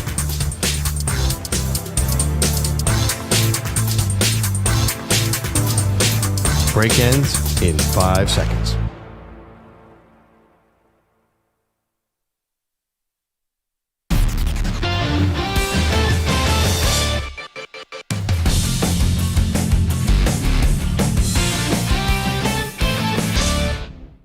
Oh my, good Lord. Someone pour me up a double shot of whiskey. They know me and Jack Dale's got a history. There's a party. Welcome back. Maggie and Perloff Show. It's my good friend Shabuzi. I told you I saw him perform at Super Bowl week, and he played that song twice, which I always respect. A band that knows it has a hit and just goes back to the well. So you opened with it and Yeah. closed with it? Oh, yeah. Yeah. That's generally they do that when you don't have enough songs, right? You know, I was in a store the other day, and I heard another Shabuzi song that was really good. He was great. Anyway, I don't know if there's any connection to what we're about to talk about there with Shabuzi. Who's his college football team? Anyone know? I have no idea, but it felt kind of college football-y. Yeah, it does. Okay. We are doing our series of expectations on college football. Okay, EJ, you give us a team each from the Power 4 conferences. We'll tell you what a successful season would look like for those teams. Go ahead, sir. All right, let's start in the Southeastern Conference, a team that normally isn't particularly associated with that conference. Texas A&M, the Aggies. What a successful season for Texas A&M would be. It's college football playoff in their eyes. I mean, you spend this much money, you have this many resources, Pearl. You finally got. It looks like head coach Mike Elko, is the perfect guy for this assignment. So I think if you're asking me what the fan base thinks is successful, it's got to be college football playoff. If you can't get a leg up in this new era, it kind of feels like if it's not going to happen for Texas A&M this year, like when is it going to happen for them? And I think college football playoff would be the successful season. Whether that's fair or not, I think that's the expectation. Yeah, I mean, I think it's just a little confusing what's going on at quarterback there, right? Because Marcel Reed flashed last year, but do we know that this is the guy, and is he any good? I just feel like they feel like a very question marky team to me. Like, yeah, they could be really good, and people don't want to see them on their schedule, but they might not know who the quarterback is. It's kind of weird to me. So you're right, playoff or bust, but I'm not hearing a lot of like, oh my God, this is A&M's year, because it just doesn't feel that way. But remember when they spent all that money, we came in with so much hype that one year around A&M. Doesn't feel like that at all to me. Feels like Texas Tech has stolen a lot of that hype. Well, maybe. So they were 8-5 last year. Do you think it's another 8-5? That would be a successful season. Successful would be college football, but do you think it is going to be 8-5? I think I would lean 9 wins. I think that they're going to be battling for that last playoff spot. Like, remember last year when Ole Miss, South Carolina, and Alabama were right on the brink? I think they're going to battle in that SEC crew for that playoff spot. Let's stay with the theme of weird conference realignment. We're going to the Big Ten to talk about the Oregon Ducks. What would a successful season look like for the Oregon Ducks? Yes. By the way, I think we Big Ten stalwart. We should Oregon. Keep calling it the Southeastern Conference. That's pretty funny. Just like when you said that, I'm like, yeah, it is the Southeastern Conference. I mean, I'm sorry. I know Oregon is now like a blue blood. I don't know if we call them blue bloods in college football, but what do we know about what they have at quarterback? I mean, they've been pretty good the last couple years with Bo Nix, and then Dylan Gabriel. Is Dante Moore going to be that guy? He's young, unlike those guys. So I feel a little more nervous about it. I mean, I think you better make the Final Four if you're Oregon, because last year they should have made it and did not.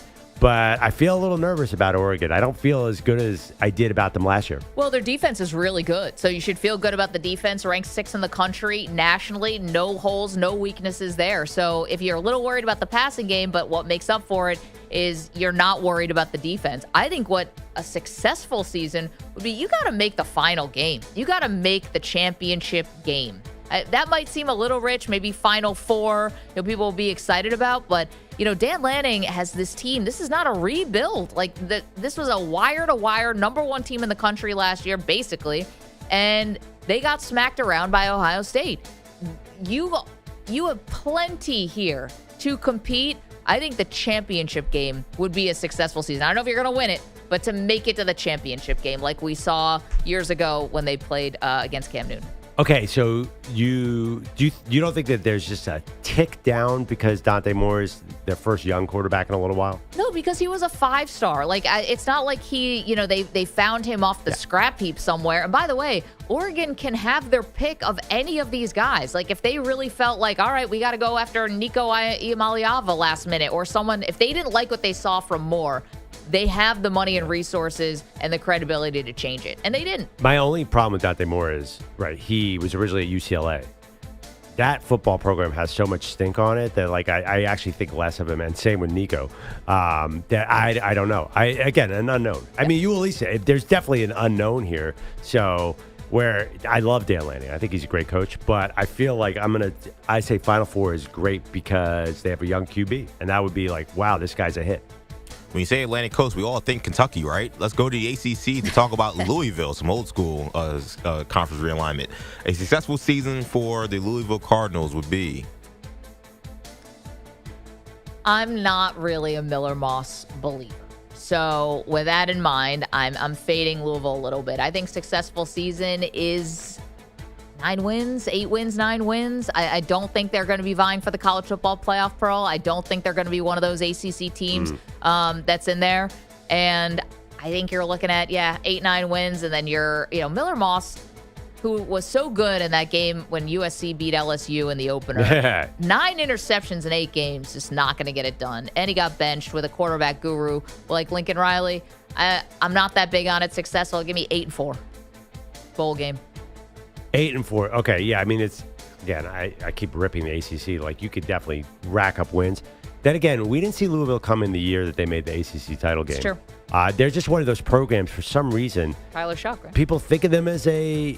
Was that Chuck? No. But it could have been. Was it Chuck that year? Or was it different? I'm sorry. But I feel like they're one of those teams that we like, kind of a basketball school. We never see coming. I gotta kind of agree with you, though. Like, it doesn't feel like they're going to be a major threat because there's some better ACC teams. 8-4 sounds good. I'm totally in agreement.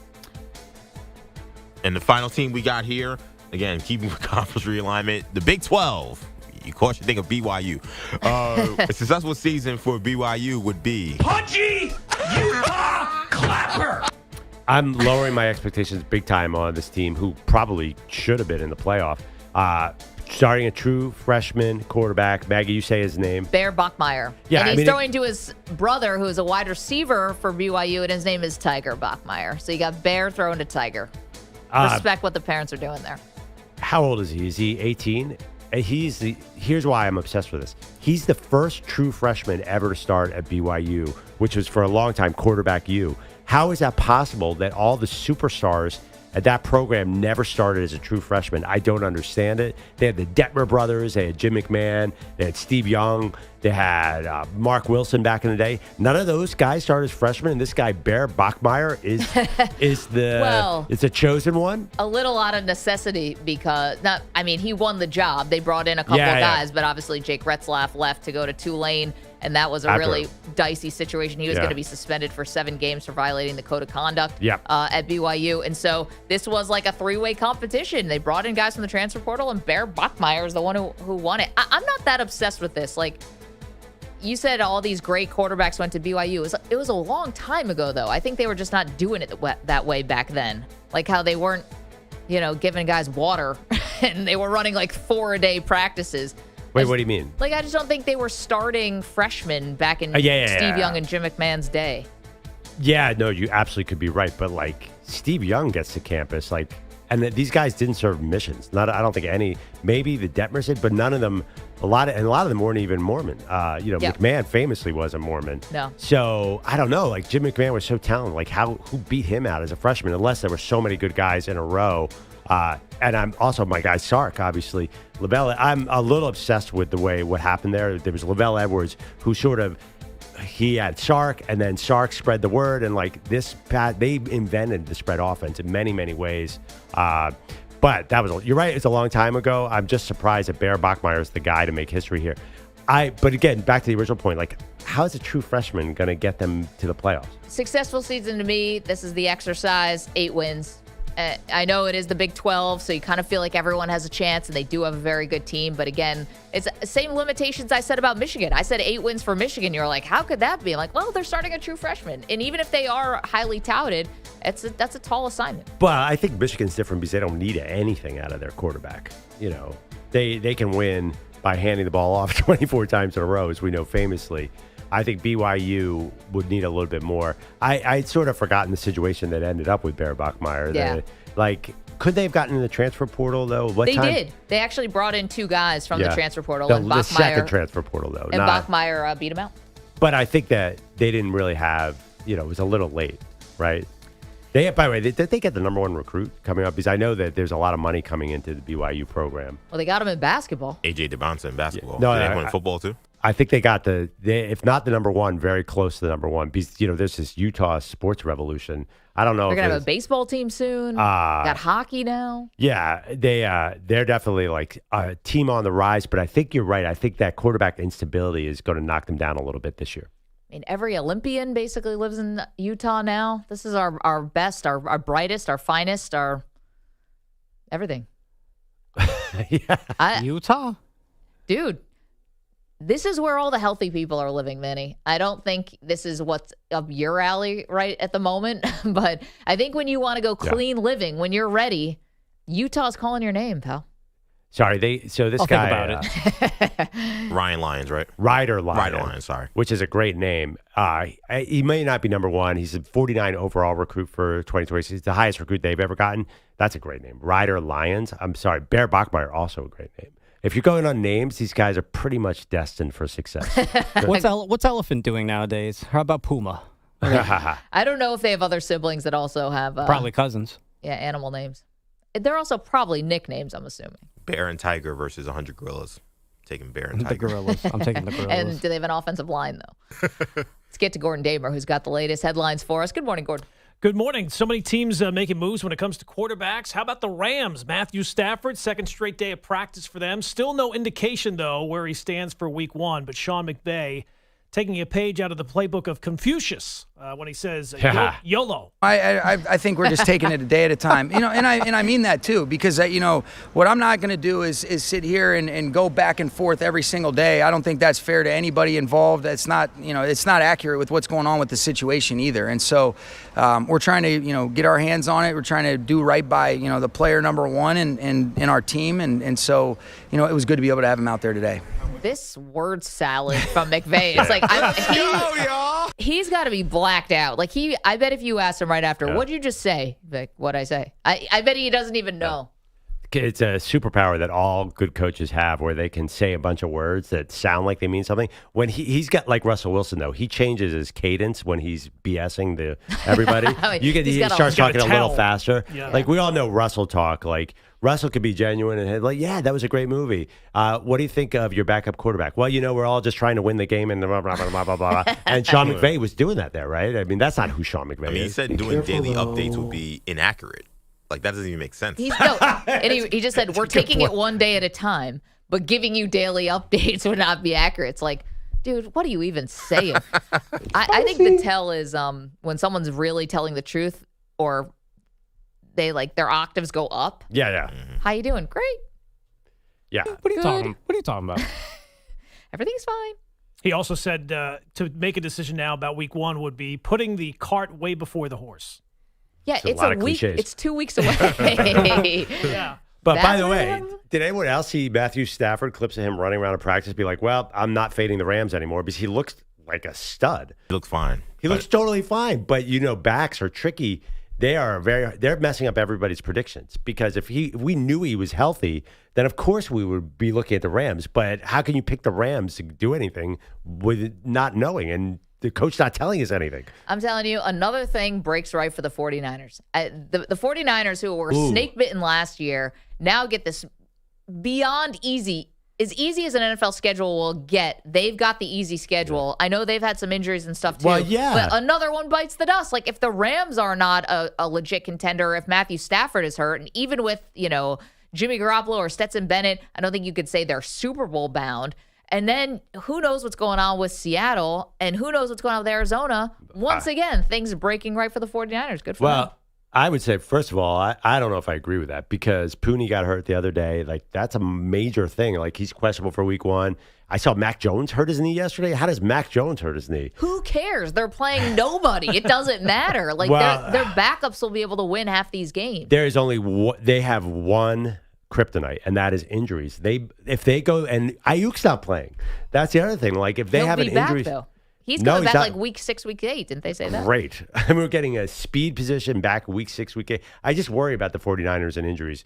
And by the way, I'm telling you right now, people are into the Cardinals and Seahawks. They are like the NFL analytics community is all about the Cardinals. And the Seahawks, no one has any idea what they're doing. They have talent all over the team too, except for maybe quarterback. So I don't know. I just don't think, I disagree with you on that the 49ers are just going to walk over everyone here. And Matthew Stafford looks like he's 25 years old in these training camp videos. So I one Nick Bosa hit, and then what? Yeah, okay, so Brock Purdy is Mr. Iron Man? No, he's not either, but I'm looking at the schedule. I know what our Rams fans will say, big friendly, George, everyone calls in.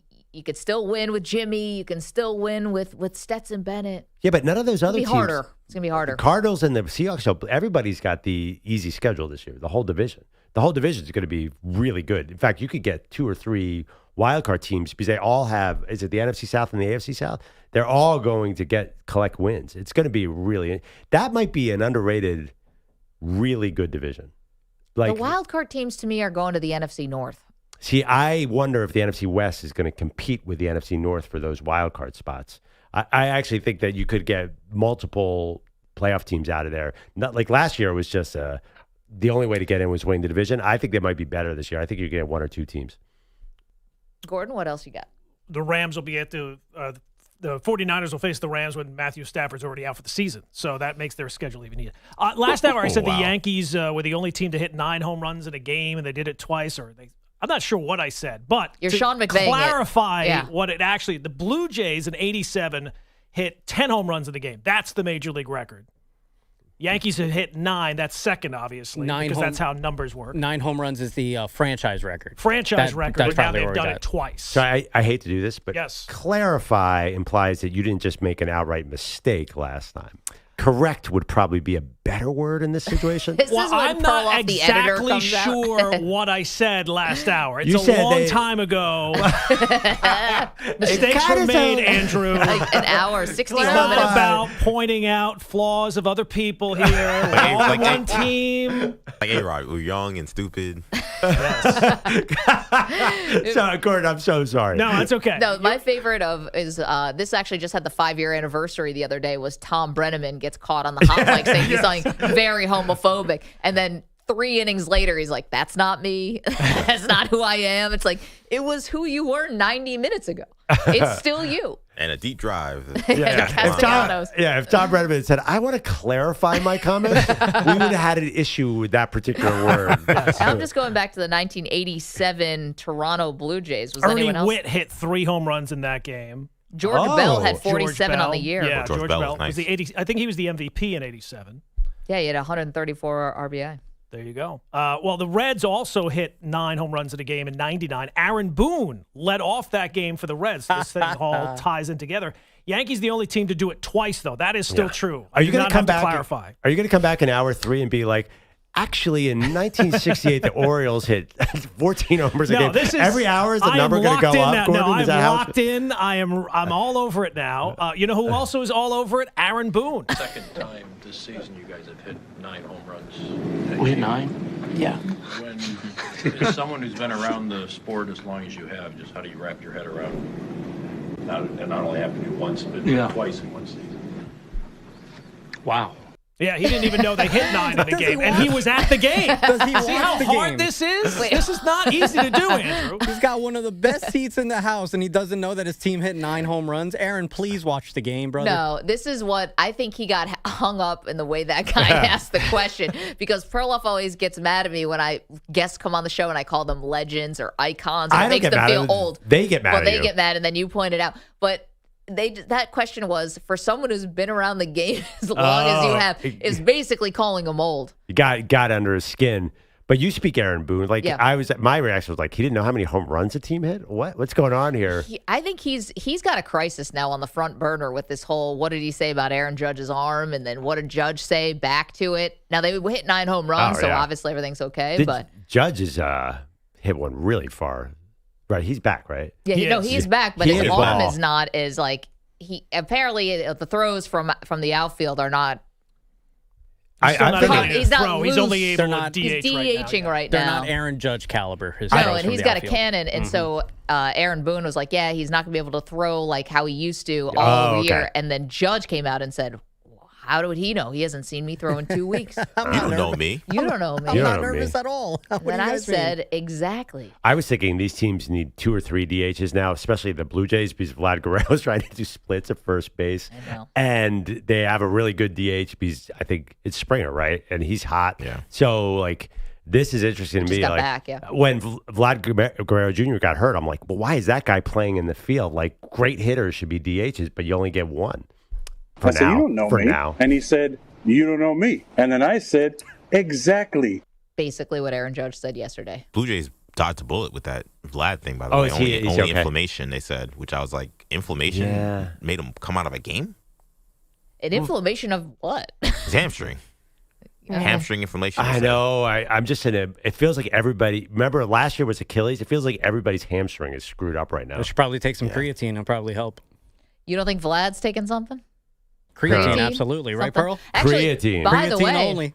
I don't think this is talking out of turn. I think that he would share this even if he were here. But yesterday, EJ and I were talking to former NFL MVP Boomer Esiason, works down the hall. Said, I didn't know guys were taking creatine on the golf course because Boomer, big golfer, in his sports. What the hell was that all about? He goes, no, I got the gummies. Goes back into his office, comes back, shows EJ and I the creatine gummies that he takes. He says it's making him a lot sharper. Yes. He's remembering things. His recall is better. Yeah, that's somewhat new. Creatine is now in gummy form. You can go ahead and ingest it like that. I still have the old school powder, but yeah, that's also a different method of creatine now. Gummy form. Do you still get yoked? Like, that's all I care about. This Boomer looks great. It must be the creatine. He said that he cycles now. He's a bicycle all the time. Okay. Yeah. Okay. Pearl's interested. Those gummies look pretty good, though. Yeah.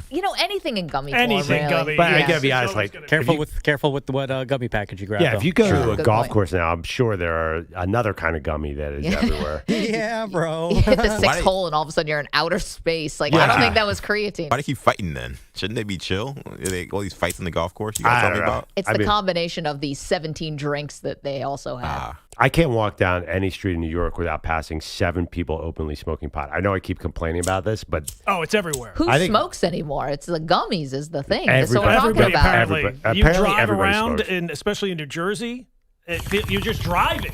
You would figure that the air would blow it out. You're still like through a taking fog. it. Yes. That's Cheech and Chong, they roll down the window. That is my go-to excuse the next time I get pulled over for speeding. I'm Contact going to say I was driving behind. I had to get ahead of that guy because the smell is so strong. I think it could work.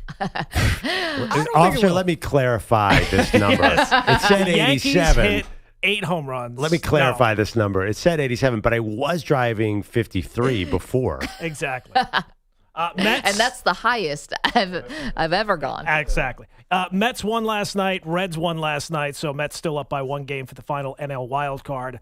Dodgers were at Coors Field. So what do you think happened? 1-1 pitch. And Ohtani rips it deep to right field. This one heading back, and it is gone. A home run into the Rockies bullpen. A bullet hit right over the fence, past the 375 marker. Showtime in the Mile High City. Yeah, that's the call on the Dodgers radio network. Home run number 44 for Shohei Ohtani. Gordon, thank you so much. Coming up top of the hour, a very unique, great debate for you. So we're excited to bring you that. Coming up next, Jerry Jones said the worst loss he's ever experienced as the owner of the Cowboys, it was one that shocked us. I think you're going to be surprised too. We'll get to that next. Maggie Perloff Show. Are you asking me? You're in a 5-minute break.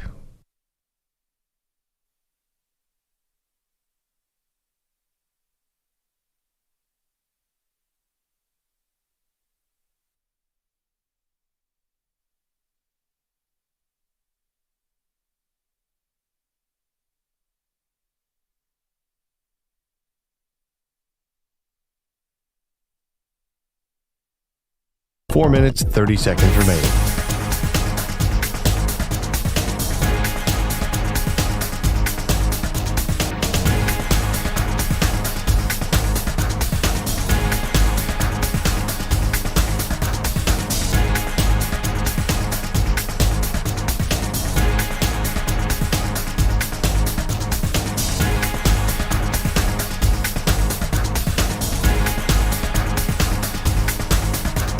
Four minutes remaining.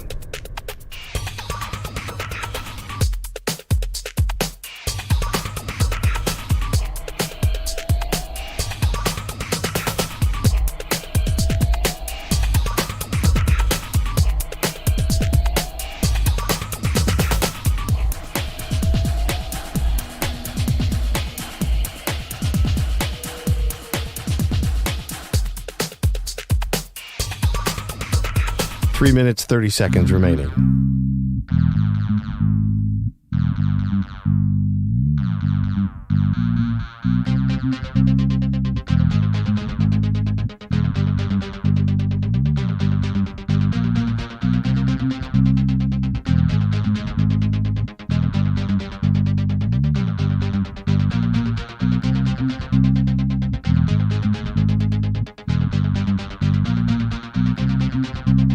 Three minutes remaining.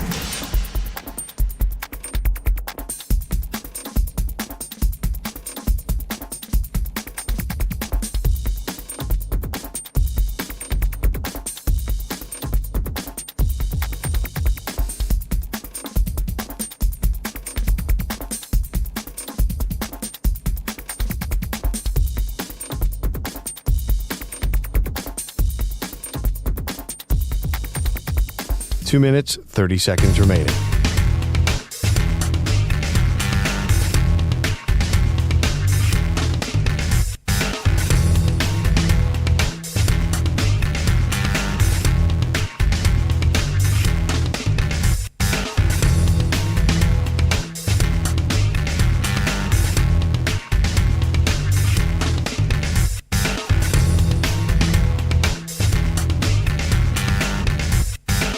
Two minutes remaining.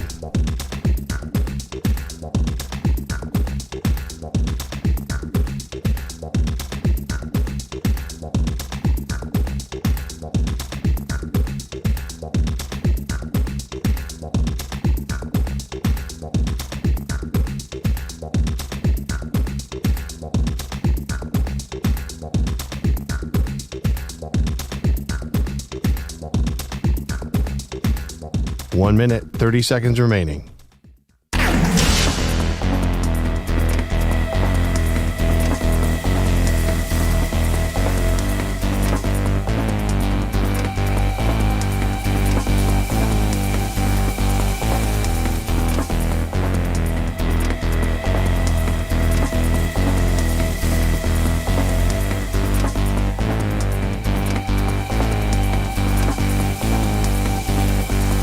One minute remaining.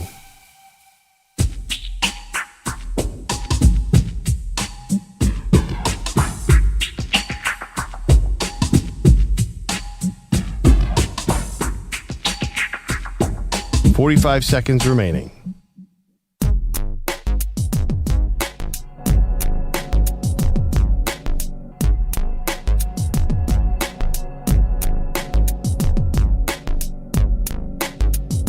.30 seconds remaining.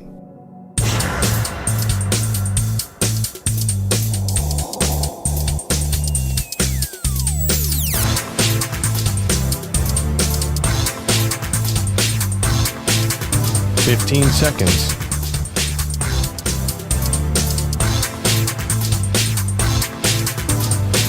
Break ends in 5 seconds.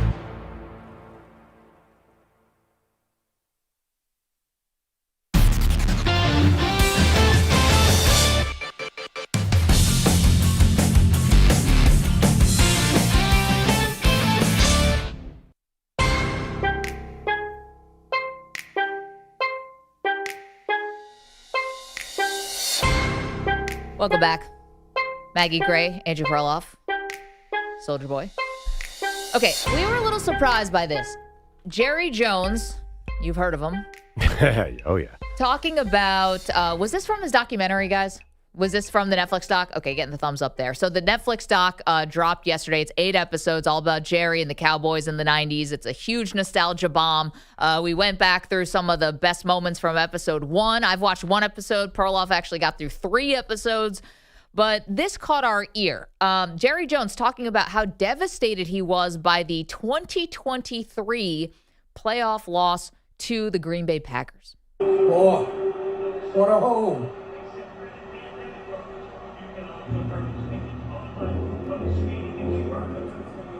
Oh, what a disaster. This loss hurt us every way more than anyone we've ever had. Okay, so I'm sorry, I didn't mean to laugh there, but it's I don't know what was funny about just hearing the audio of that. There was something weird about that, but okay. Forgive me. Anyway, that was a horrible loss. You'll recall, but the final score was 48-32. Oh, what a disaster. But if it was so much worse than that. The Dallas Cowboys scored 16 points in garbage time. I'm going to call BS on that. I don't think that was the worst loss in the history of the Dallas Cowboys because Jerry did absolutely nothing after that loss. Mike McCarthy got to come back. Everybody came back. I guess new defensive coordinator. Nothing meaningfully changed. They didn't go out and spend in free agency, nothing like that. So I kind of call BS. I think this was Jerry in the moment because the Cowboys were 7.5-point favorites in that game. Right. And they were coming off a 12-win season. And the Packers had a very young Jordan Love, who's still young, and came in and just ran all over them.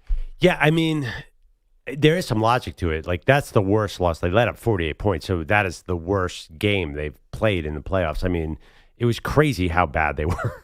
It just didn't make any sense. And I understand his logic because CeeDee Lamb had a meltdown on the bench. Mike McCarthy had to go over and talk to him. Dak was on a different page than CD. The defense totally folded. Like this was the worst they've ever played in a playoff game. Would you at least give me that? I mean, I know they scored 32 points and Dak threw for 400 yards, but that was totally window dressing. Like this was a total blowout. And I'm not sure, maybe I'm missing one. I'm not sure they've ever been blown out like that in a playoff game. I actually think they have, okay. But I'd have to go double check on that. But is that even the worst loss to the Packers? I mean, the Des Bryant catch, I mean, you've had some really bad moments against the Packers. To be honest, if you're asking me what the worst Cowboys loss is, you could probably go with one of the most famous plays on the other side of it is the catch, right? That was against the Cowboys, so the 49ers. Yeah. So, obviously, you're going to have these memorable losses. But I think them losing to the Giants in 2000, it was technically 2008, the 2007 season where the Giants go on the miracle run as Manny now is perked up and beat Tom Brady and the Patriots. The Cowboys had killed the Giants, both of those regular season games, and then lost in Dallas to this. Little did we know that the Giants would go on this run, but that was not a good Giants team. Yeah, interesting. Episode 3 is all about the impact of the catch and how it gutted the franchise completely. Like, it'd been the Cowboys league, and then the Niners took over. That single play just changed it. According to the documentary, the entire course of the NFL, then it became the Niners owned the 80s after the Cowboys owned the 70s. Then the documentaries have this narrative where the Cowboys finally beat the Niners to get revenge for that. So I would say that just as far as impact, it's got to be the catch game. And then there was the Jackie Smith drop against the Steelers. And Cowboys Steelers in the 70s was so huge too that I think you could easily point to that. There's a much worse. Like these are higher stakes, and they weren't the first playoff game, and they were close losses, not 48-32. So, but as far as ugliness, I agree with Jerry. This is the ugliest loss in Cowboys playoff history. The worst loss, I think, according to margin, was in 2009 playoffs when they lost to Brett Favre's Vikings 34-3 on the road. They got absolutely smoked. Right, but they weren't favored in that game, I imagine. No, they were on the road. I don't know what the spread was. That was Bountygate year, right? That was a super talented Vikings team. Yes. They should have stormed to the playoffs. When Dak Prescott slid in bounds against the Niners, that was in the playoffs, right? That's a pretty bad loss. When Zeke Elliott got crushed playing center on one of his last plays as a Cowboy, I think that was also a playoff That's loss. my favorite Cowboy play ever, by the way. Yes, me too, buddy. Me too. The Zeke Elliott there as the last-ditch effort. The fact that that was the second straight year with the last play against the 49ers ends in utter embarrassment. A play that was going to save their season involved Zeke Elliott playing center. This is what I'm saying. Like, I don't think the Packers are that Wait. most recent Packers loss, 2023. I don't think that's the craziest one. I don't think it's the worst one. That was. I think you guys are underestimating how bad that was. That game. It was bad. No, the Dak Prescott not understanding why is all there's green grass in front of me. It's like, because they're giving it to you. You got to get down. I argued about that game forever. Yeah, I mean, listen, that was going to be a hard spot to win. They had how much time to get the length of the field? I think they had to score a touchdown. Oh no, could they have gotten a field goal there? I think they were going to get a field goal. Yeah. But they did not. They did not have a lot of time. And I'm sorry, like Dak was not about to complete a 30-yard pass on that play. But didn't even give him a chance. So it's crazy. Jerry talking about the worst loss in Cowboys history. 888-710-4ISN. Coming up, it's Wednesday. We've got the great debate. This one a little different than what we usually do. I'm excited about it. Stick around. More Maggie and Perloff in just moments.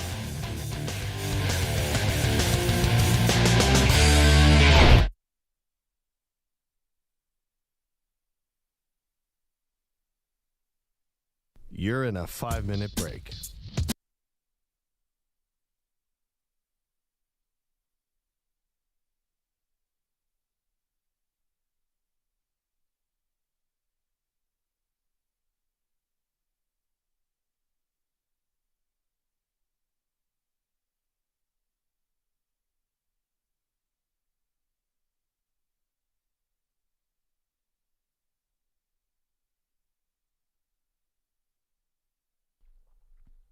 This is Maggie Gray with an Odyssey Sports Minute paid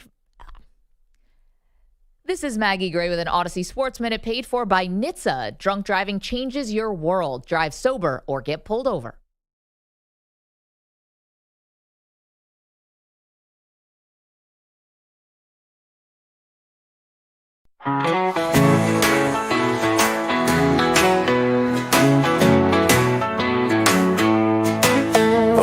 Uncle Sam's on YouTube, tune in for some laughs. With a beer in his hand and his feet on the grass, he cheers for the Bogersh and Perloff with a toast to the day. 4th of July is the best, you'll hear him say. Raise your glass like the sky, it's the 4th once more.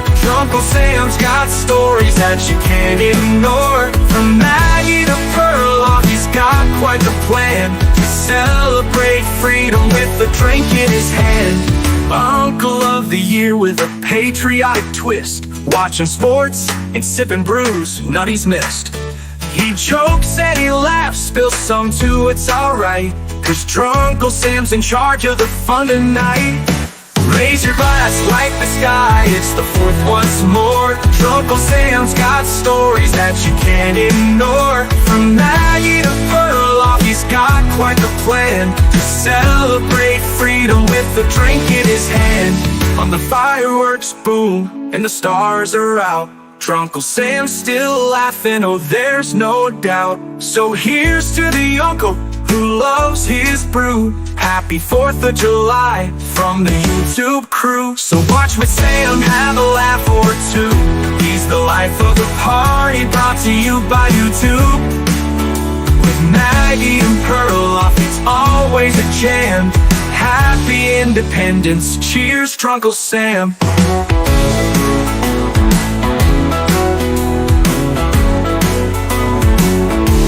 Uncle of the year.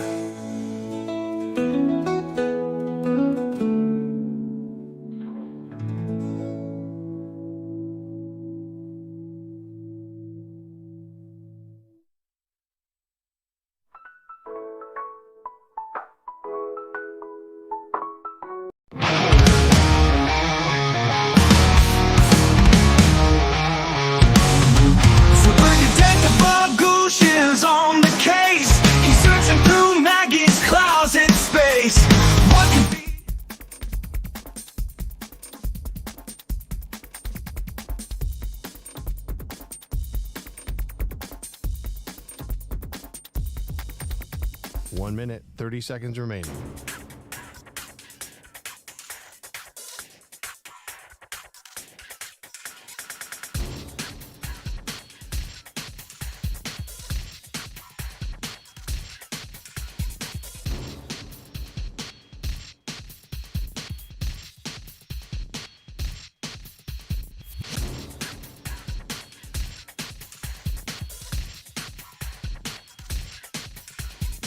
One minute remaining.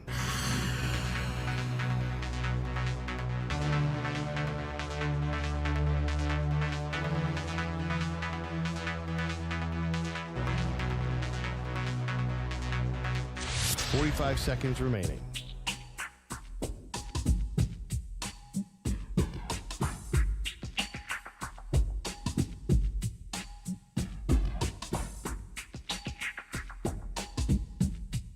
Thirty seconds remaining.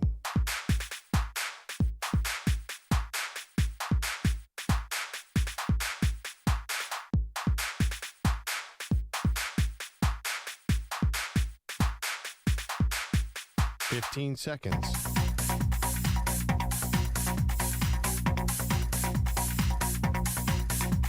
Break ends in 5 seconds.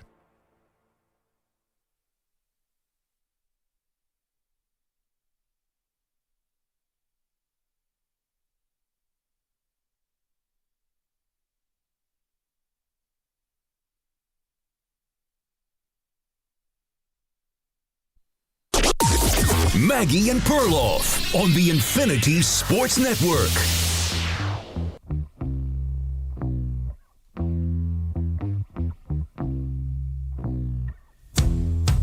Get back to college quarterbacks in just a moment. Arch Manning speaking yesterday about his future, and Notre Dame has landed on a starter. But Pearl, it is Wednesday, which means the great debate is here. And you know what? We went in a different direction Yeah. today.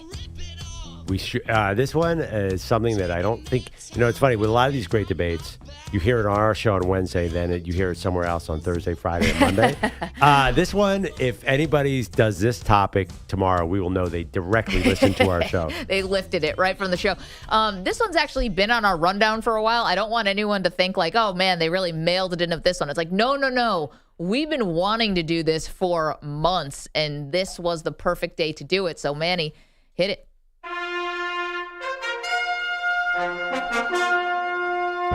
The Great Debate Series.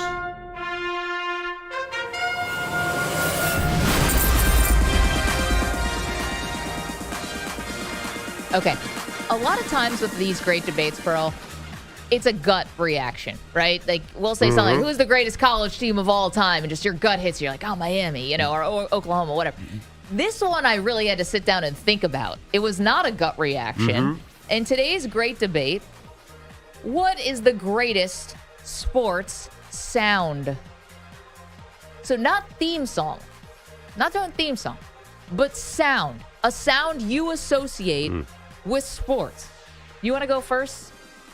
Yeah, I'll go first. Okay, so this is a sound, and I think it's good that you narrow it down a little bit, because a sound could be anything. It could be an announcer's voice. It could be your favorite player being interviewed. But I'm thinking more just like a noise. Like, what's something you hear that causes an emotional reaction? And to me, my favorite noise in sports is from football.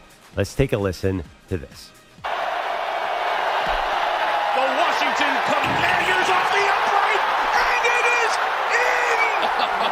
They doink their way to the divisional round! The doink. It is... for some reason, I don't know what it is. There's nothing more satisfying to me to hear the football. Well, I don't know what that is. That's the goalpost. Is that the doink sounder? Yeah. It just, I don't know when they started miking up those goalposts, but it's so like, you could see the kick. I'm like, is that going to hit it? Is that going to hit it? Then doink. I don't even know the word. When did doink even enter the lexicon? But it feels like it has been there forever. Like when an announcer says he doinked it, everyone knows exactly what he does. Everyone knows what the double doink is when it hit 2 field goal posts. Yep. It's just part. You're right. It's part of our vocabulary. I don't know if it was always that way. It feels like something John Madden would have invented. But I should have known the history of the doink.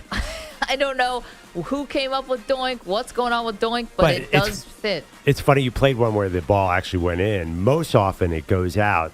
Have you ever had a bet riding when it doinks? I mean, every Bear fan listening to us when you brought up double doink probably just died a little bit. Yeah, I mean, listen, there's nothing worse than when you lose on a doink. But to me, like, something about that sound is satisfying. Okay, when we're asking what is the greatest sound in sports, I did go to sports TV. It's not an announcer call necessarily, although that could have been something.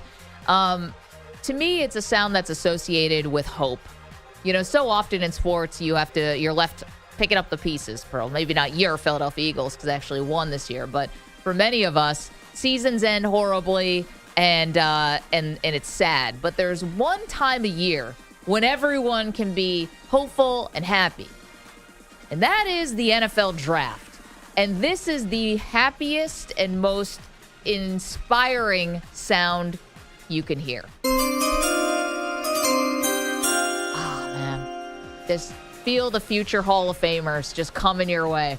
I love the draft chime. It was created in 2006, and it was by a guy who's done a lot of sports things like the ESPN hockey intro and some others, kind of like a famous sound dude. And there's nothing more hopeful than that draft chime. And the other thing about the draft chime, it's exactly as it's intended, which is to refocus you back to the TV when it's like round 6. I will stop anything when that sound comes on. Yeah, I mean, listen, I probably already read the pick on X. So maybe it's a little less in the social media days, but even hearing it there, it was just sort of a warmth, like, went through my torso hearing that. Like, all right, let's go. Who are the Vikings take? Yeah, Bob Christensen was the one who created the chime. So thank you, sir. Greatest sound in sports. EJ, go ahead.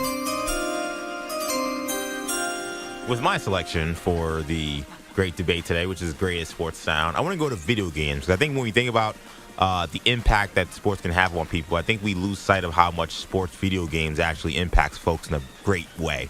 And one iconic game came out in the early 90s that when you heard this sound, especially if it was for your team, you knew something fun was about to happen. He's on fire! That's right. It's so He's good. on fire. That's Tim Kitzrow, who is the official voice of NBA Jam. NBA Jam, one of the most iconic video games of all time. And, of course, if you made 3 straight baskets in a row, that meant you were on fire. It meant you were about to make every shot, every dunk that you had in the game, and the game was going to flip upside down. NBA Jam is a big part of my childhood, a lot of people's childhoods. And I think when you think about that game, I could have went with Boom Shakalaka. I could have went with Kaboom. But to me, when you go with He's on Fire, everybody knows what that means. Yeah. And great childhood memory. So I'm going with He's on Fire as the greatest sports sound. Yeah, you get hot at the pickup game, and everybody, exactly. Back in the day, you just say, oh, he's on fire. Well, and your former boss, Dan Patrick, had his famous Sports Center line was in Fuego, right? Yeah, I don't know if that was. I don't think Dan played video games, though. So I don't know if there's a direct connection. I don't know what came first. He's on Fire or Dan Patrick's in Fuego? He's on fire because I played NBA Jam as a little kid. Okay. Yeah, that was like 93 or 92. So, yeah, it would have been. Awesome. But the one thing about back then, the video games, like, it wasn't quite as realistic. I think when you were on fire, you could actually, like, jump over the whole stadium, right? Oh, yeah. The ball was flaming. The ball was flaming. The ball was on fire. It's like Savannah Banana style. Well, yeah, I mean, it's really hard to get a good grip on a flaming ball, but you're on fire, so you can do anything. Okay, Manny, what's the greatest sound in sports? All right, so picture this, you guys. Picture the most clutch situation that you can think of in sports, whether that's lining up for a 45-yard field goal with time winding down, or bottom of the 9th inning, down 1, bottom of the 9th, 3-2 count, whatever. Yeah. But you go ahead and succeed. What's the next thing that you hear after you succeed? That would be the roar of the crowd. 1-1 from Tyson. Batista with a drive. Deep left field. No doubt about it. The initial roar of the crowd as well, like that's definitely the part that sticks out to me. I isolated the part that really makes me go. Almost like that unison, no matter what, whether it's a home run or a goal being scored in the Premier League. Putt. Once you get the chills just start to go through. I'm going to go with the roar of a crowd. Man, Manny might win this one. That's pretty good. A little general. The roar of the crowd. You just made me think of another one in that clip, but I'm going to save it because Gordon Damer is going to take us home here. The best sports sound is what, Gordon? Manny wants you to imagine in your mind what it sounds like when that happens. You do not want to imagine what it looks like when I get up, plop down on the couch, still in my own filth from the night before, in my pajamas, on the couch, 1 o'clock, and the most beautiful man in America hits the TV screen. 7 hours of commercial-free football start now. If you had to create a person to have that job, Scott Hansen would be that. I mean, he is right out of Central Casting. Careful, we got an Andrew Siciliano guy over here. Oh, is that right? Yeah. Well, yeah, because there used to be 2 Red Zone guys. Of course, Andrew was great as well. And Scott's great. Football. It's just the fact you have 7 hours of football. Yes. You know, you sit down, you're not doing anything else the rest of the day. Yeah, and we all know what comes at 3:45. Well, that's what I was wondering. What's better, 7 hours of commercial-free football starts now, or ladies and gentlemen, it's the witching hour. You get 2 witching hours, by the way. The witching hour. No, you do. There's later, a 4 o'clock witching hour. Witching hour to watch, like, San Francisco's up by 23 on Arizona. There's no witching hour. I Does like he even the first say witching He hour? does. In the second window, they say it, too. In the second window, they're showing punts. There's nothing to do in the second Punts window. are awesome. Yeah. By the witching hour, all my bets have lost. My fantasy team's in trouble. You've showered. I like no, that has not happened at that point. 1 o'clock, the day is still in front of you, right? You still haven't gorged yourself on food. The day is still Speak a for promise. yourself. Yeah. I know. A promise. By the second witching hour, which should not it's exist in my over. No. like, I'm already so tired. And then but you get a little bump. The Football Night in America pregame show comes on. You re-energize a little bit. Then Chris Collinsworth slides in, and it's like, okay, I'm back. If there was a sound associated with the Chris Collinsworth sliding in, that would be cool. I feel great. That's really silent. But yeah, but we're not doing announcers, right? You know, there was one I thought of. Thank you. We're asking, what's the greatest sound in sports? Now, we weren't going with theme songs. That was different. You know, Monday Night Football theme or Round Ball Rock or whatever. Those are great. But I was thinking about one great announcer call. Manny, this one's close to your heart and also to EJ. If there was one announcer who I think has the greatest sound in sports, it's Mike Breen. DiVincenzo a 3. Bang! Bang! Knicks take a 1-point lead. It's the double bang. Now, they play the Knicks highlight, but because Mike Breen does national, you can get a double bang on Kyrie Irving.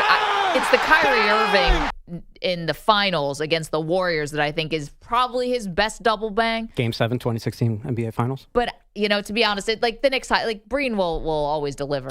But are we sure that Breen, because if you're opening that can of worms, then you got John Madden and then bang. Frank Caliendo doing John Madden and then bang.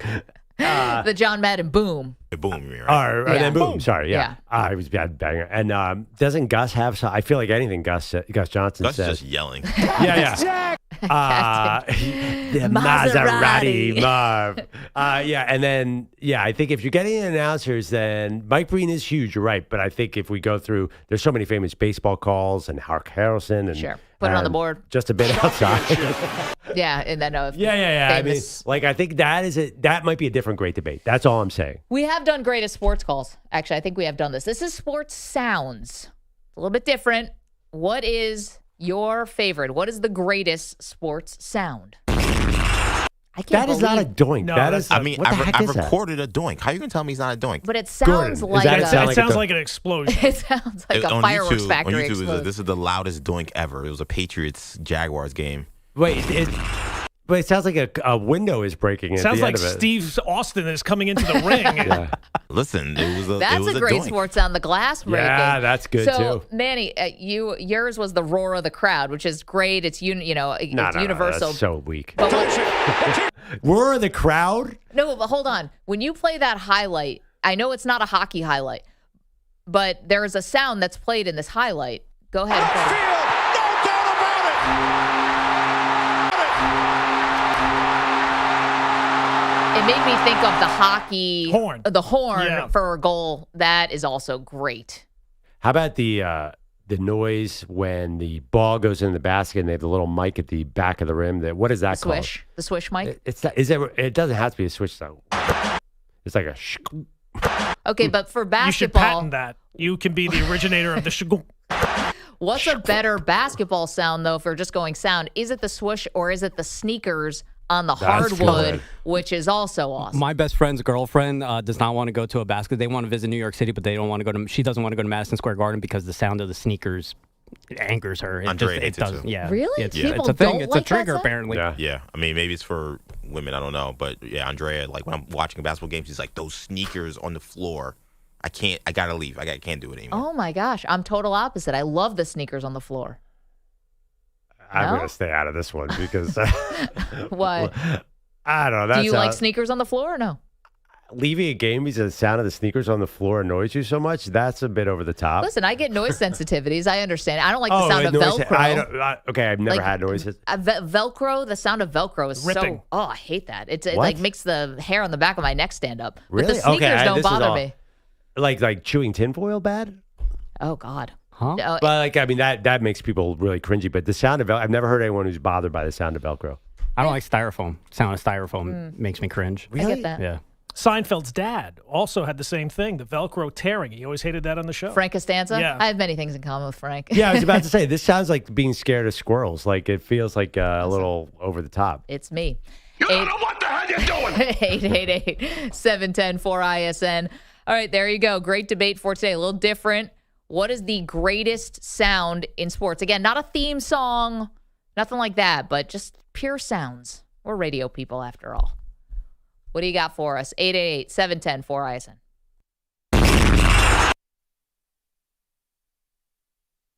You're in a 5-minute break.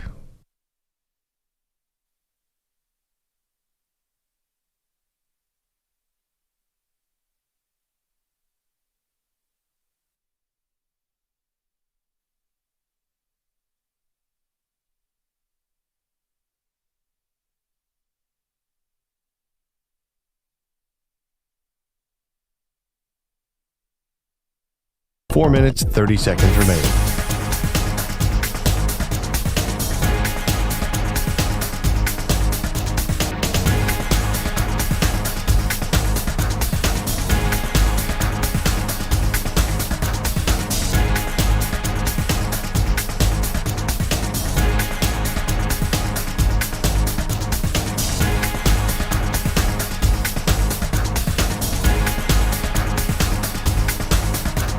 Four minutes remaining.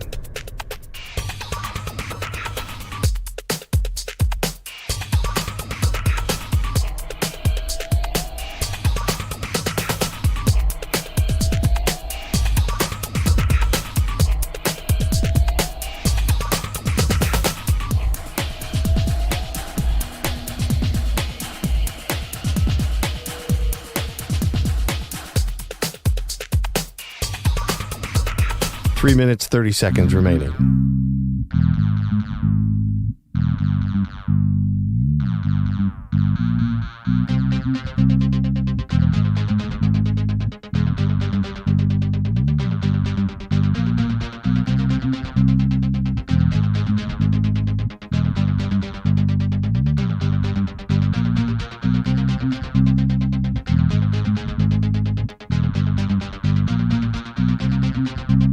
Three minutes remaining.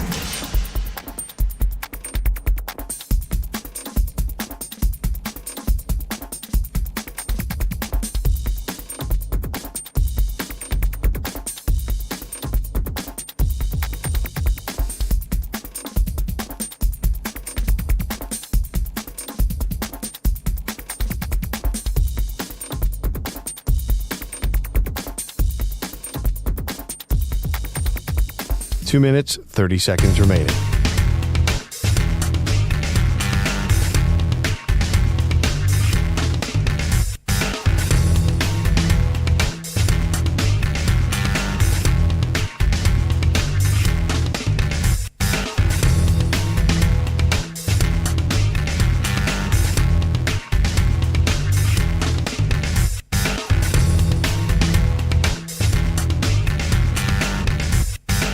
Two minutes remaining.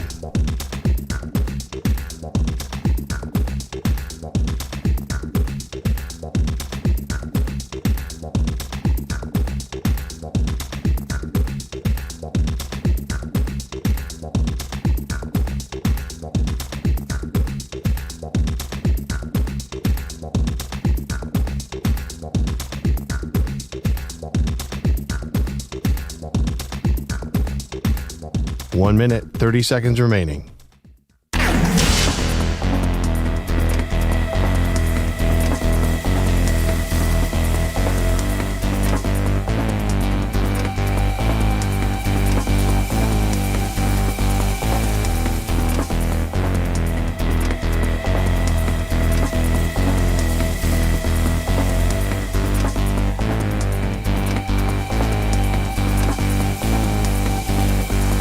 One minute remaining.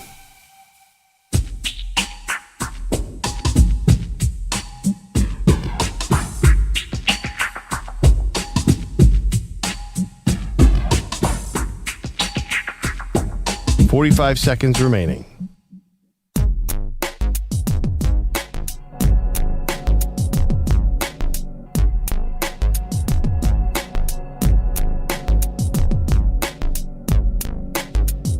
$30 seconds remaining.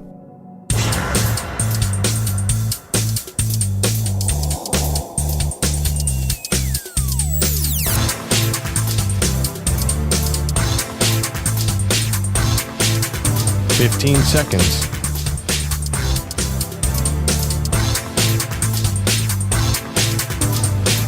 Break ends in 5 seconds.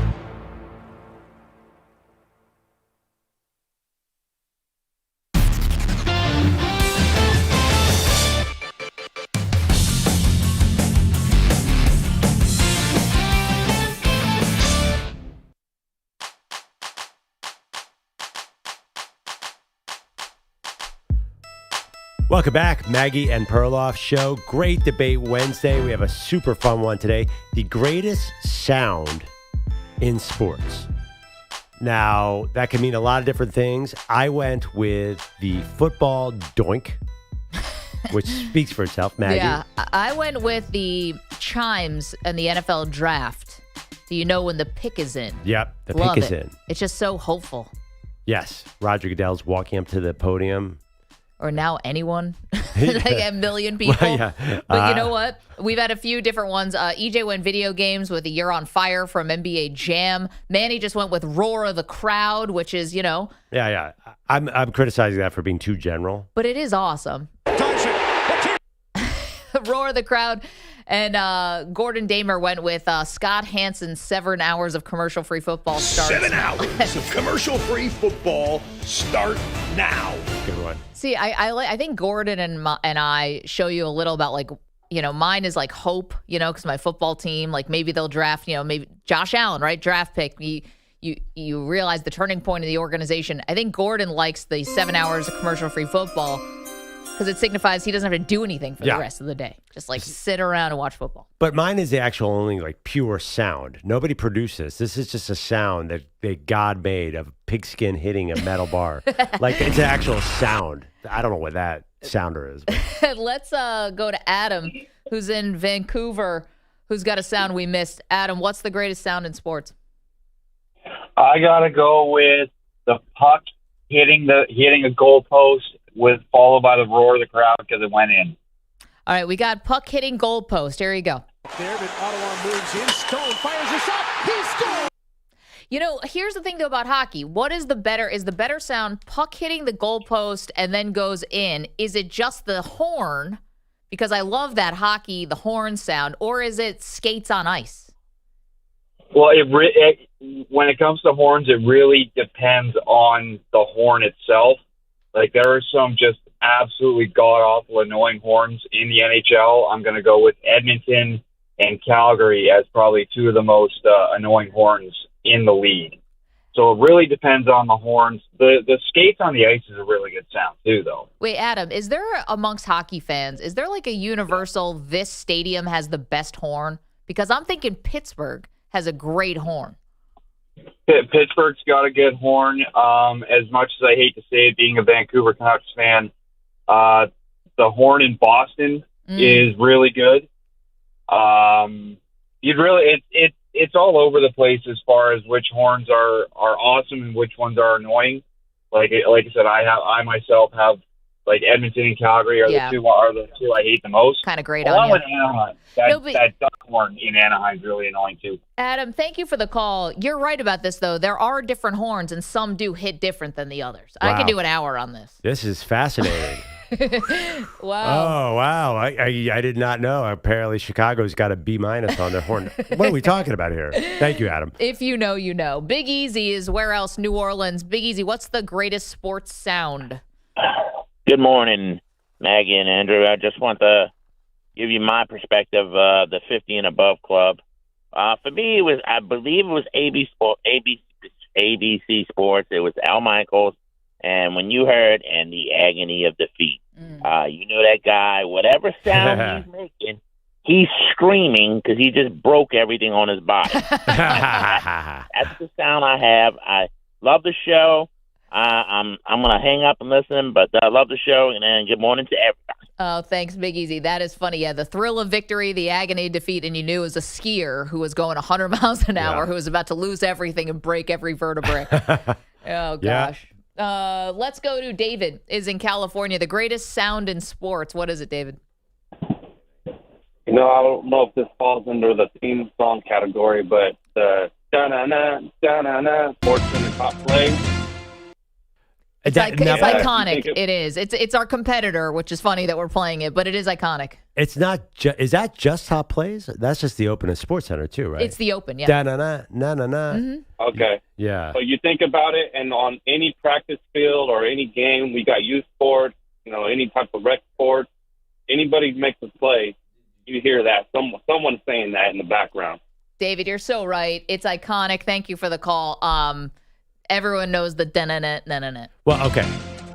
But if we're allowed to do music like that, like you did a particular sound, the draft, but if we're opening to music, then there's one GOAT of all time, and that's clearly Monday Night Football. See, I love the Monday Night Football theme, but I think if we're going to themes, it's kind of your cup of tea, because I think Fox's NFL theme is just as good, and I think... Oh, my God. Wow. You guys are not with me on Fox? As good as Monday Night Football. I am Howard Cosell.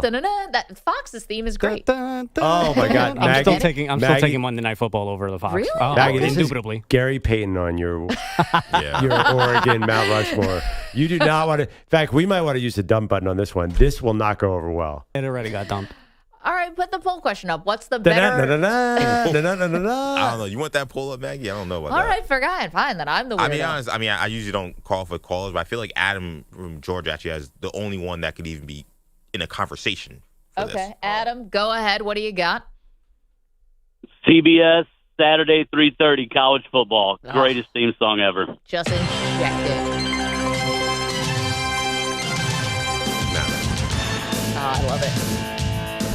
Get ready for a little SEC football. Yes. No. Adam and Matt, if you're going to do, you're looking live. If you're going to do that, if you're doing CBS, and you're looking live with Brent Musburger, it just brings all the chills. So, and also too, if you got to get Keith Jackson in here, if we're doing sounds of college football, that is all time. I'll give you that. But there's so much more college football we could do. We need Keith.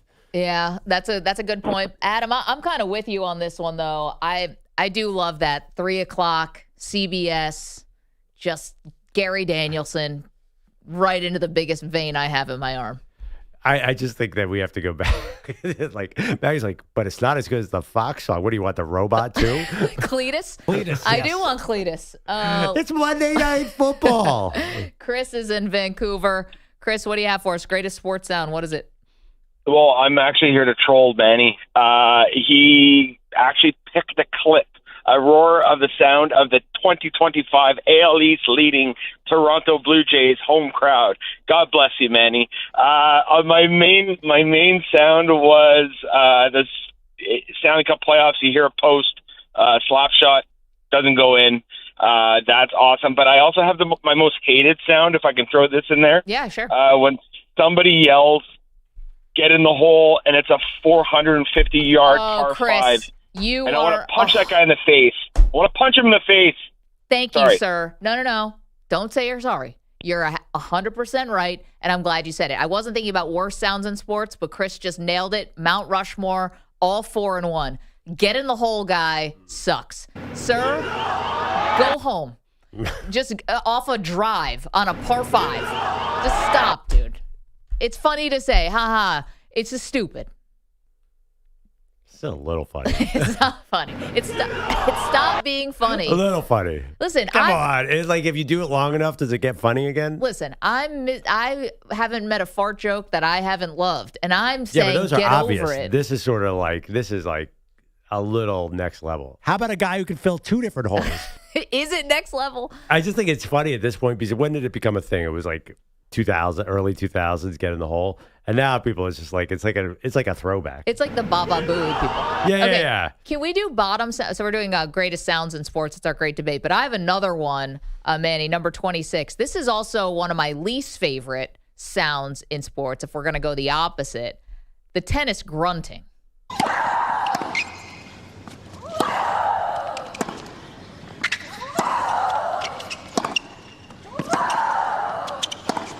We don't need the grunt. I mean, they must say they need to grunt like that, but we have all different, like, oh, he, oh, like all these grunts are just so annoying. That's funny.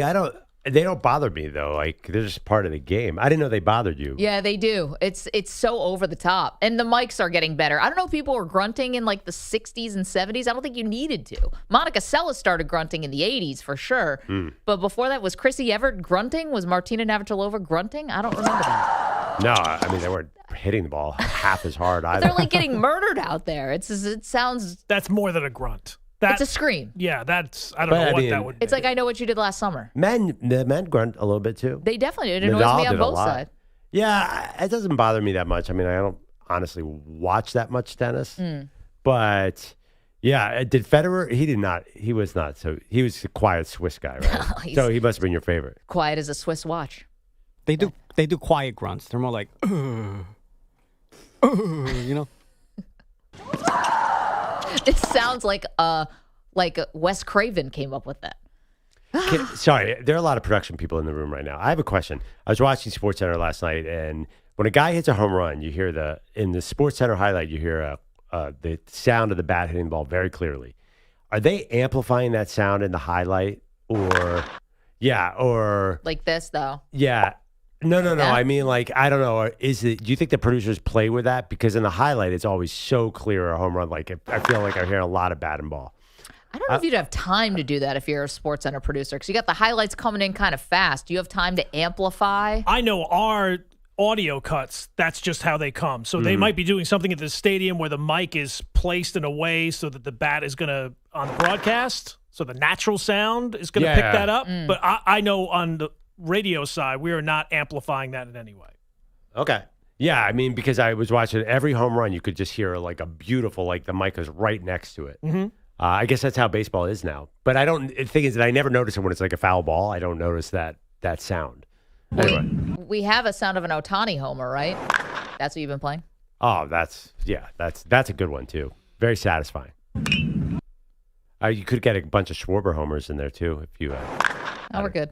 One more before we get to Gordon Damer, one that no one has brought up yet, and I'm looking at you guys on the calls, and I don't see any there. Boxing gloves. That sound.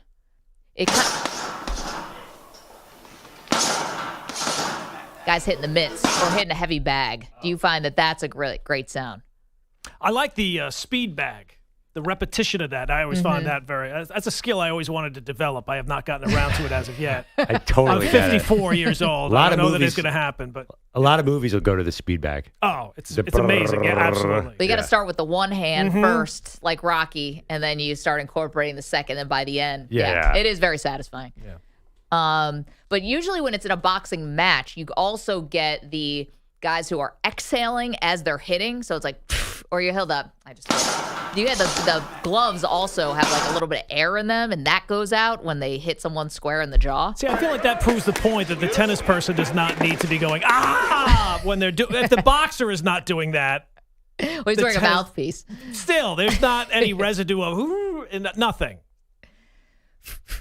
Something. You would think if it was necessary, they would have experimented with that by now. Pearl, no? Not the gloves for you? Boxing gloves? I You guys are making some weird noises right now. To be honest, what was it? What just happened? What's that? That's the boxing. That's the boxing? Yeah, that's the boxing. If you just pulled that noise out of thin air, I would be like, oh, am I watching a boxing match? Let me hear it one more time. That's worse than my swish, which was. All right, we'll leave the sound of the pros. Keep them coming, guys. The greatest sound in sports. That's our great debate. Gordon, what else is going on today? Well, another brilliant performance by the Phillies' Christopher Sanchez, who could be picking up some steam for the NL Cy Young this year. Phillies more late-inning magic against the Mariners. The pitch swung on, hit deep left field, and that one is going to put the Phillies in front. JT unloads. Wow. It's a 2-run home run, and the Phillies are back in front here in the bottom of the 8th, 6-4. JT Realmuto with the home run there. Phillies beat the Mariners 6-4. Sanchez, 12 strikeouts. Fourth time this year he's hit double digits. His ERA in August is 1.80, and his ERA for each month has declined. So, nice performance by him. Amazing. Not bad. I didn't hear on the JT Realmuto. I kind of clipped it because it came in as... Oh, okay. Yeah, that was my bad. There was a lot of videos of just the crowd reacting, which was like, man, he's crowd noise. That's a new thing you can find on social media for any big home run. They take the announcers out and just play the crowd. Chills. Isn't exactly. That's why it's the greatest sound in sports. You just proved my point. Thank you, Mr. P. Do you want to play the clip 20, the golf gallery roaring over a Tiger Woods putt? That's